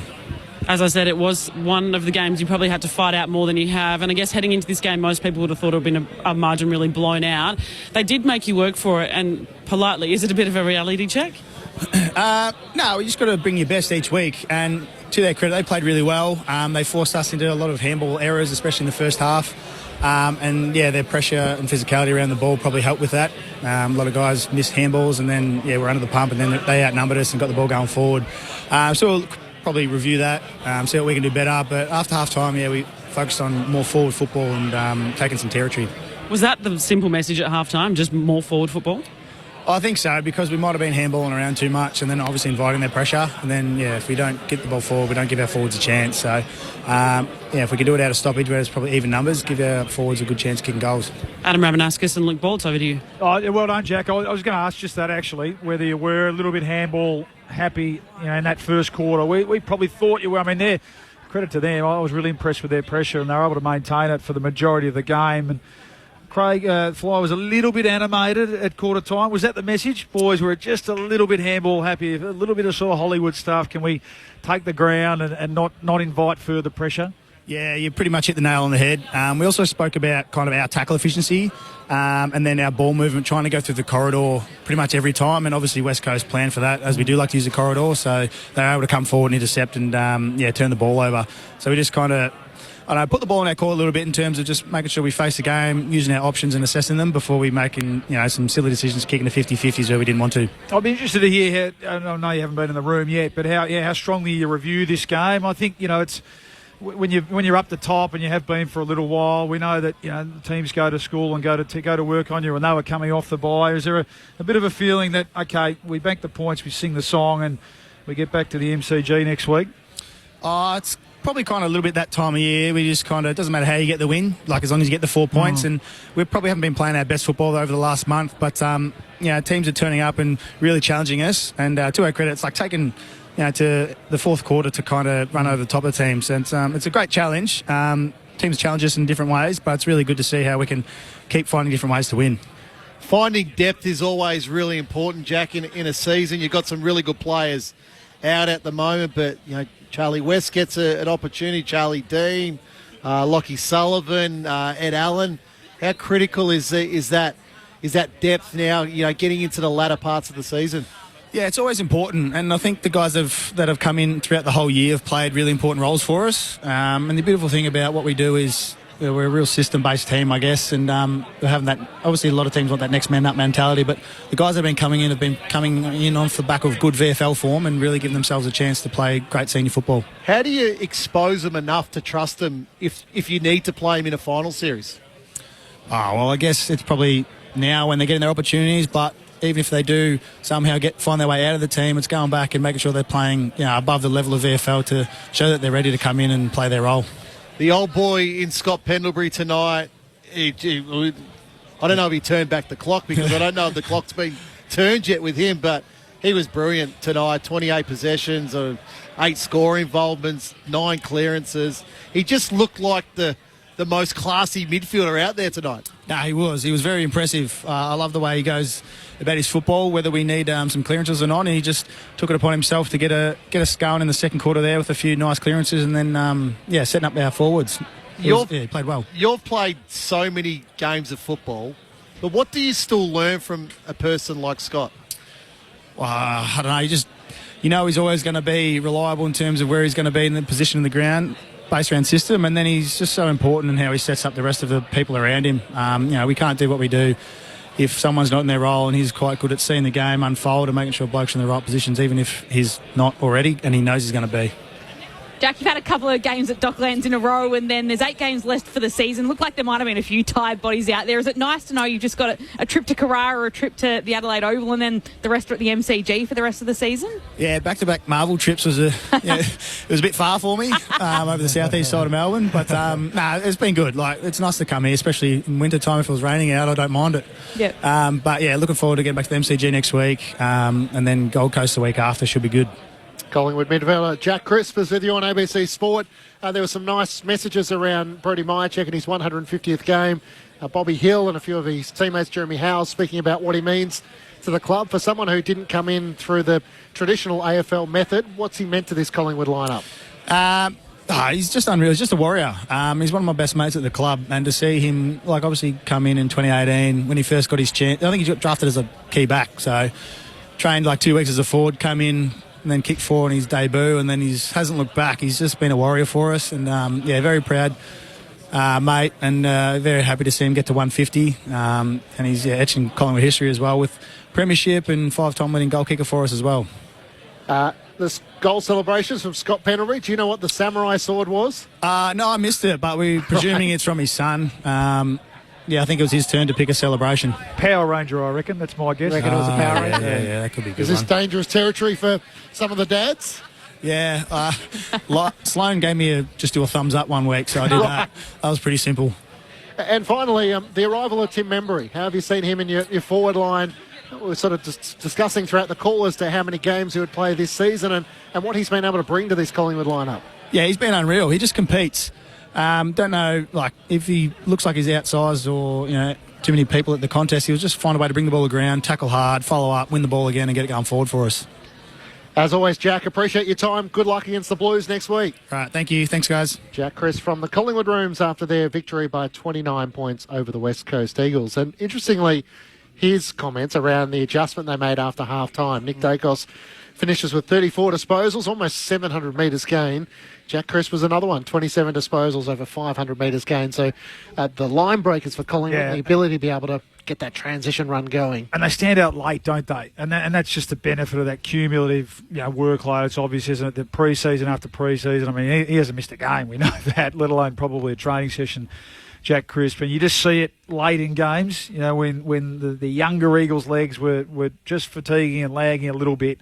I thought Crisp's last quarter was brilliant, and as was Pendlebury and Sidebottom, and that's a real strength of this Collingwood team. I mean, coming into the season, it was highlighted as a potential challenge or weakness, wasn't it? But to this point of the season, the experienced heads and legs of this Collingwood team have held them in really good stead. But the reality of that is in Jack's comment. We want to we want to be a corridor team. We want to take the corridor on as much as we can. So they're never stopping within their game. They're always trying to take the game on. So that's going to allow, those line breaking players. Now, Jack Crisp is unbelievable in terms of his fitness. We know he's an absolute Iron Man of our competition with the most consecutive games record, but he's not stopping. He's not slowing down at all. And I mentioned Scott Pendlebury there. He's not slowing down, and both Dacoses they just don't slow down. No. Game 252 consecutively for Jack Crisp tonight. He has the AFL games record for the most consecutive games. You mentioned a few of the Collingwood runners. For the West Coast Eagles, you look at the final term, and you kind of touched on this, Rammer. It was Clay Hall who was running, still trying hard in the final term. And while they didn't get any recognition for it on the scoreboard, Tom McCarthy with 9 disposals in the final term, Liam Baker with 7. Look down the bottom of the page, though. Tim Kelly, who's one of your absolute leaders that you want. So this is where I'm going to. Number 9 there too. Yeah. You just looked a bit sore, in fairness, Harley Reid. So Harley Reid, you mentioned it 2 in the final term. Yeah, and look, and okay, they're different athletes, but you mentioned through the call, Rammer, didn't you? And it was, and as soon as you started talking, I knew what you were going to say, and there'll be some great clips to show Harley.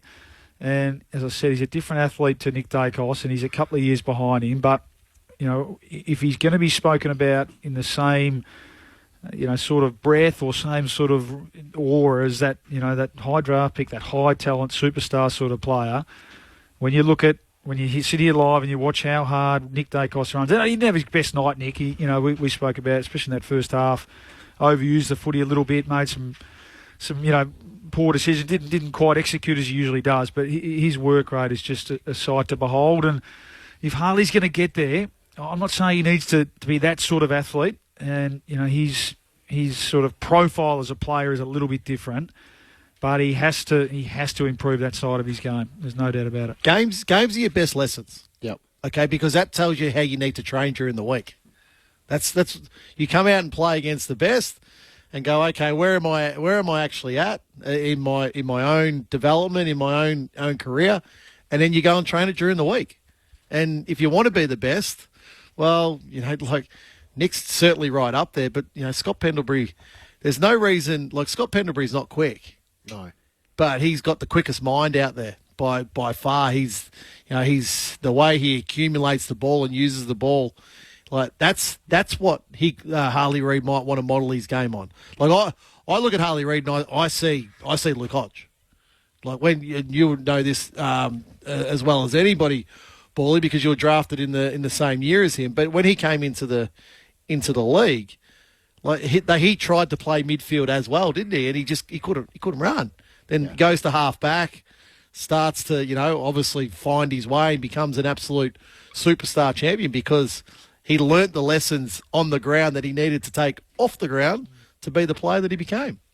Yeah, it's interesting, isn't it? So Collingwood kick 8 goals to 2 after half time. Harley Reid has 2 disposals in the final term. He has 6 for the second half. I think you're right. I think the analysis of Nick Dacos's game, the tagging he's had from Marcus Windhager, you don't want to focus too much of the attention on a second-year player, but this is the lofty standards of Nick Dacos gets to as many contests as he can.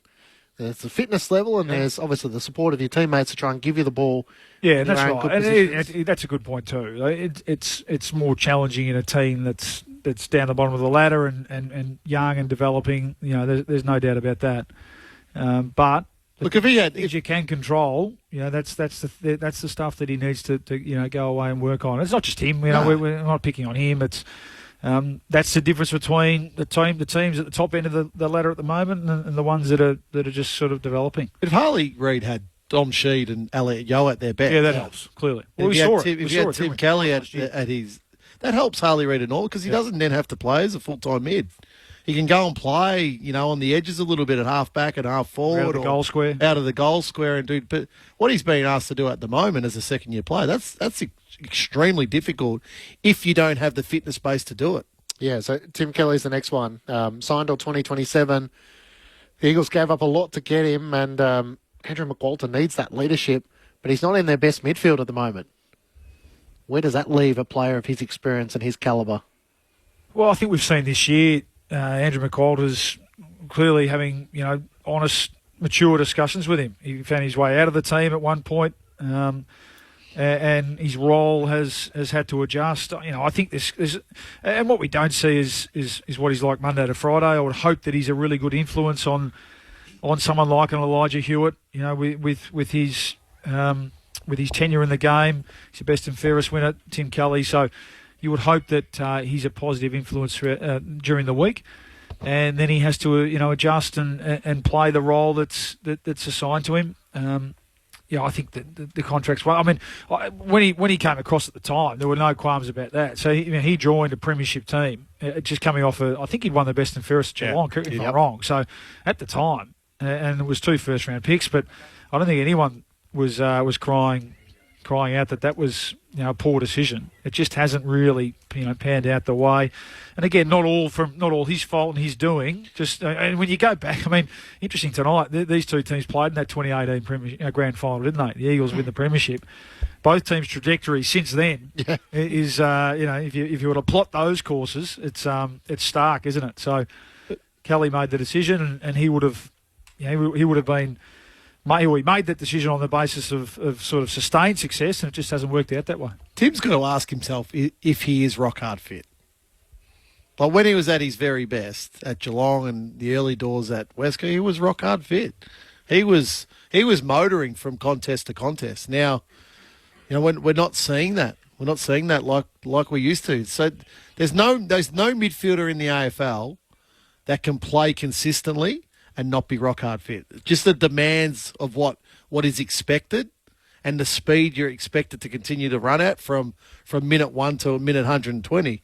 If you're not there, you need to be ultra talented. And the reality is the game will just go past you. It leaves you behind. There's so many kids that want to get to AFL level. And that's the demand. The demand is be rock hard fit, be able to run from minute 1 to minute 120.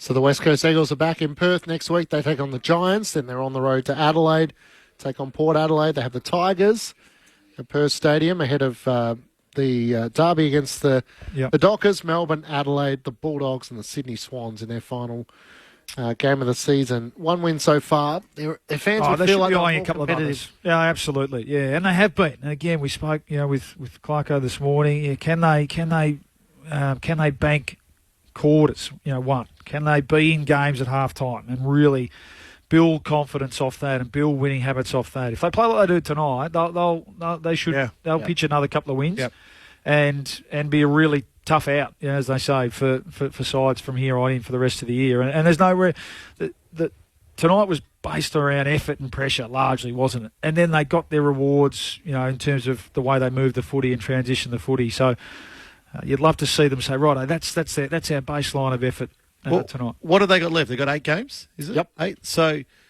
the reality is, don't waste 8 games of football. Go into an off-season, into a pre-season with some level of momentum, some level of hope.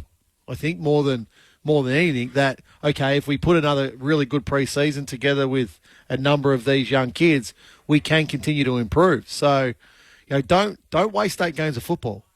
Like these are absolutely worth their weight in gold to a number of these younger kids. Like there's more kids that will come back into this West Coast team where they'll be given opportunities. So just don't waste it. Like any game that you play at AFL level is a privilege, absolute privilege, but it's also a lesson in what you need to do and what you need to work on.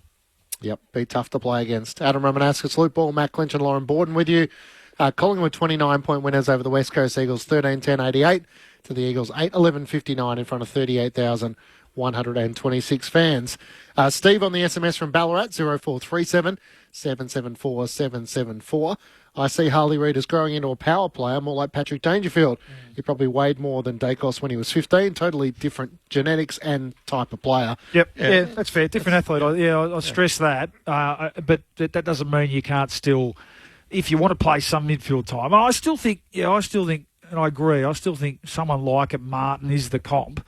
But Martin got himself fit up. Yeah, he did. Yeah, he did. Now, he was never going to be an elite endurance runner, an athlete, and as the team built and grew around him, because that's the other part to it as well, he was able to play the way he did because he had players like Kane Lambert and all these other guys who would cover him if every now and then he forgot to sort of turn his head and go back the other way. Well, we've got your back, and that's the club's responsibility to build that around him.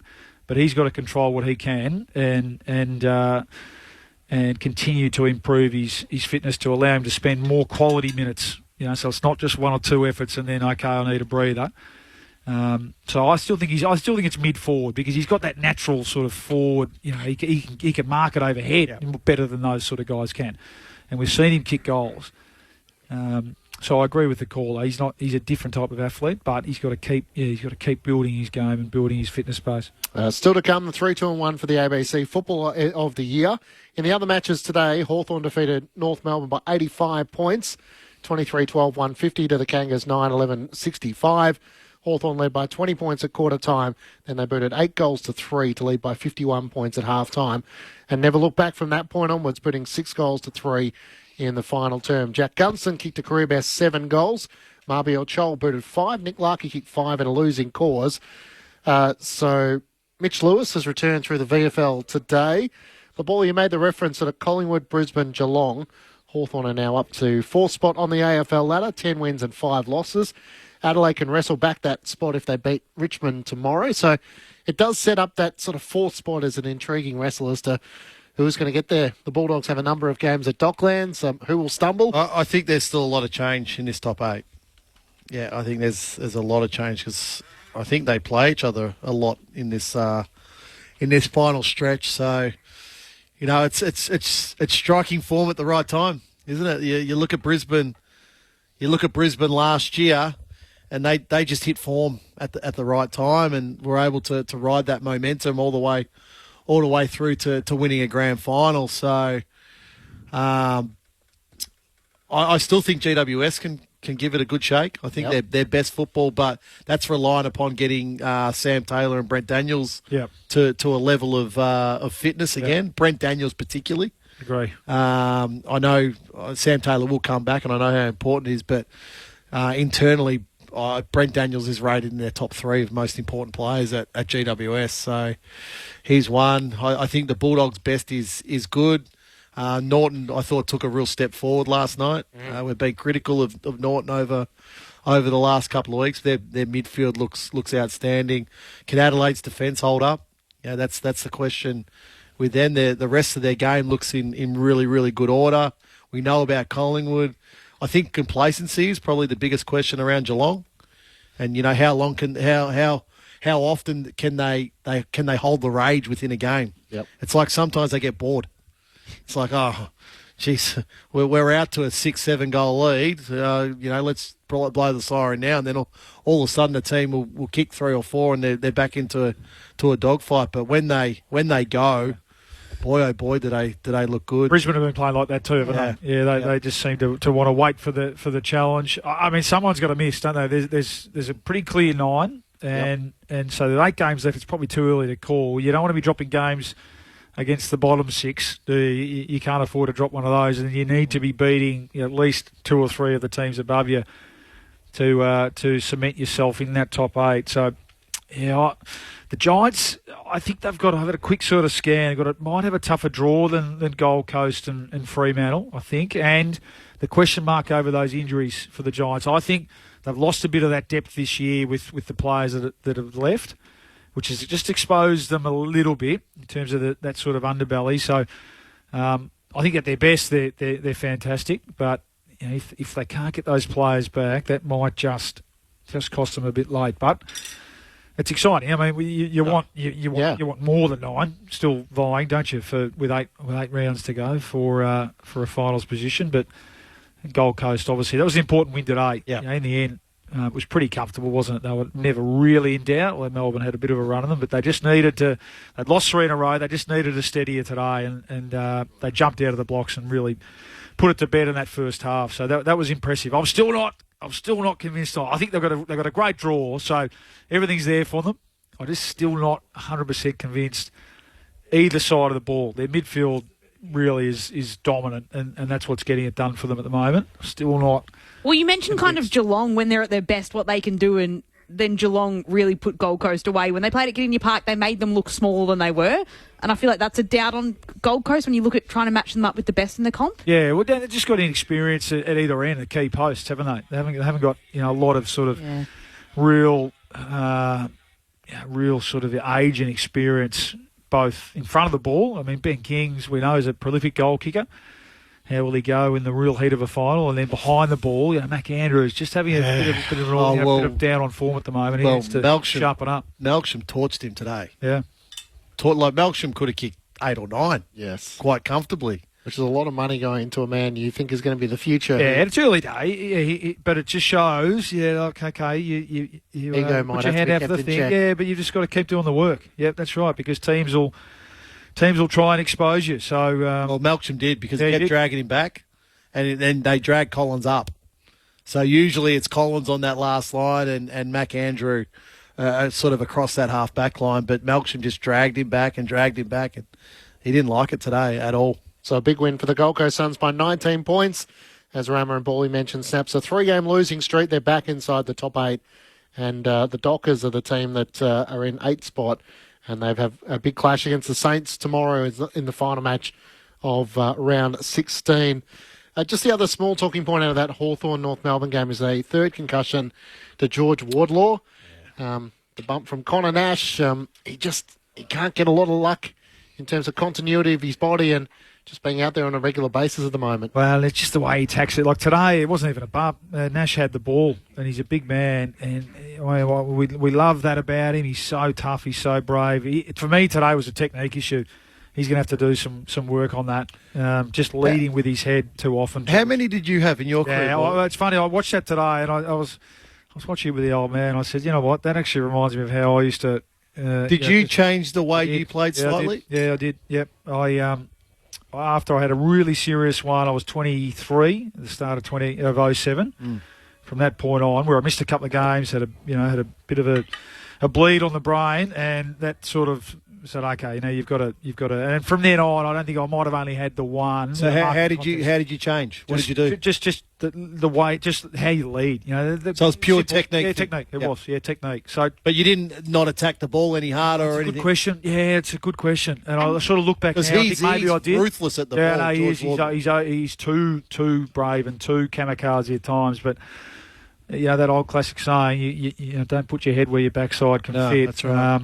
And how long did it take you to adjust, Paulie? Because it's easy to say you need to change your technique, but how long did it take you to adjust the way you played and go at it? Well, it might take an off-season for him. Yeah, I think. Okay, George, we love this about you, and we're not saying it's got to go out of your game. We're just, you're no good to us in the sideline. You're no good to yourself, and you've got to protect yourself more. So, what is he, 22, I reckon? Yeah, if that. Is he? Yeah. So he's got hopefully a 10, 12-year career left in front of him. If he can just tweak a few things, I think, in terms of the way he attacks the footy. It's funny because 21 years of age. Well, I coach an under-16 team, and I'm forever trying to teach them technique of how to attack the ball where you can protect yourself. Attack it hard. Yeah. But attack the ball and turn your body and let all the impact hit your backside and, your even your ribs a little bit. So, but just this leading with the head, it's so dangerous, and it's also a problem in the W space as well with the girls, how they attack the football. It's got to be taught at underage level from the very, very start of how to protect yourself when you are going for a grab ball. Our players are so brave across the whole competition. The way they and George Wardlaw is his attack on the ball is relentless. The way he goes at it, but we've got to teach it. We've got to teach it as juniors. Like at the moment now, every time there's a sling tackle in junior football, the umpire is penalising, which is great. So it's got to wipe it out. Yeah. But us as coaches, we've got to teach technique. The votes in the ABC Footballer of the Year. Who's got the top that's me. I gave one to Nick Dacos. Wasn't his best game. 34 possessions, 1 goal, 3.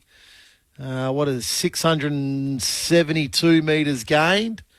It could have been an outstanding game.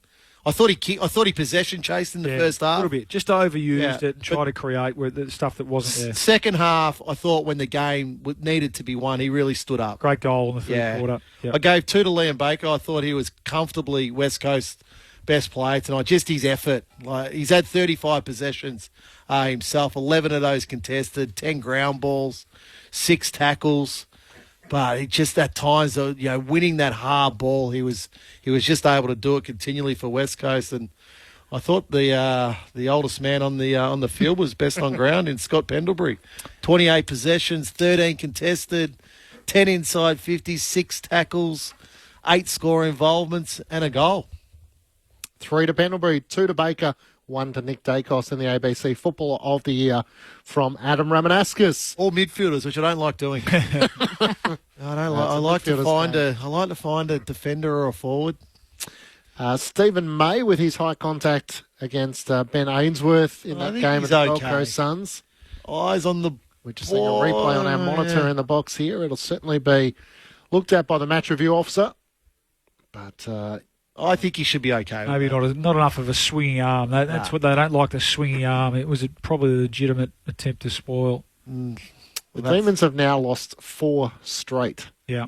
Well, they were turning. They sort of started to turn things around against Fremantle.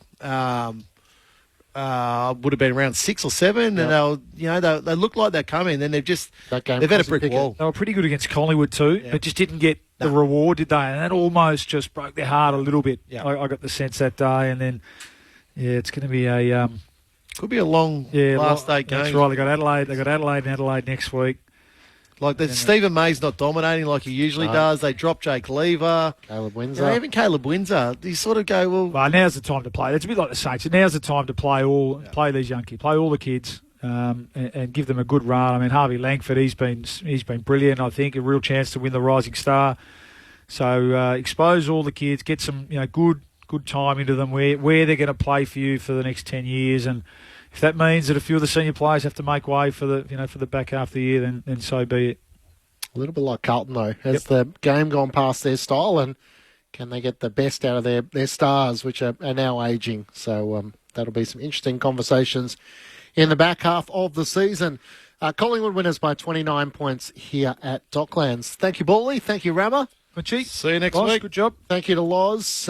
Thank you to Lex Pesce down in the rooms, to Stuart Baker at the back of the box, and to Lucas back at base. Collingwood 13-10-88, defeating the West Coast Eagles 8-11-59. 2 goals to Tim Membry, 2 goals to Brodie Myercheck in his 150th game, while for the West Coast Eagles, Tyler Brockman booted 2 goals in a much improved effort by the side on the bottom of the AFL ladder. While earlier it was Hawthorn who defeated North Melbourne by 85 points. Jack Gunson with a career best 7 goals, and the Gold Coast Suns 19-point winners over the Demons. Unfortunately, the cricket has come to a close. Australia prevailed in the first test against the West Indies. It all gets underway again next Thursday night, and our team will be in position to bring it to you, available on the ABC Listen app. Just look for the dedicated cricket button.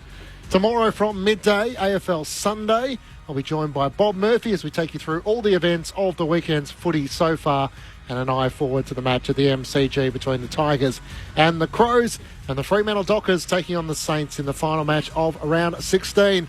Thanks so much for your company. We look forward to doing it again tomorrow. It's good night from Docklands, the Pies by 29.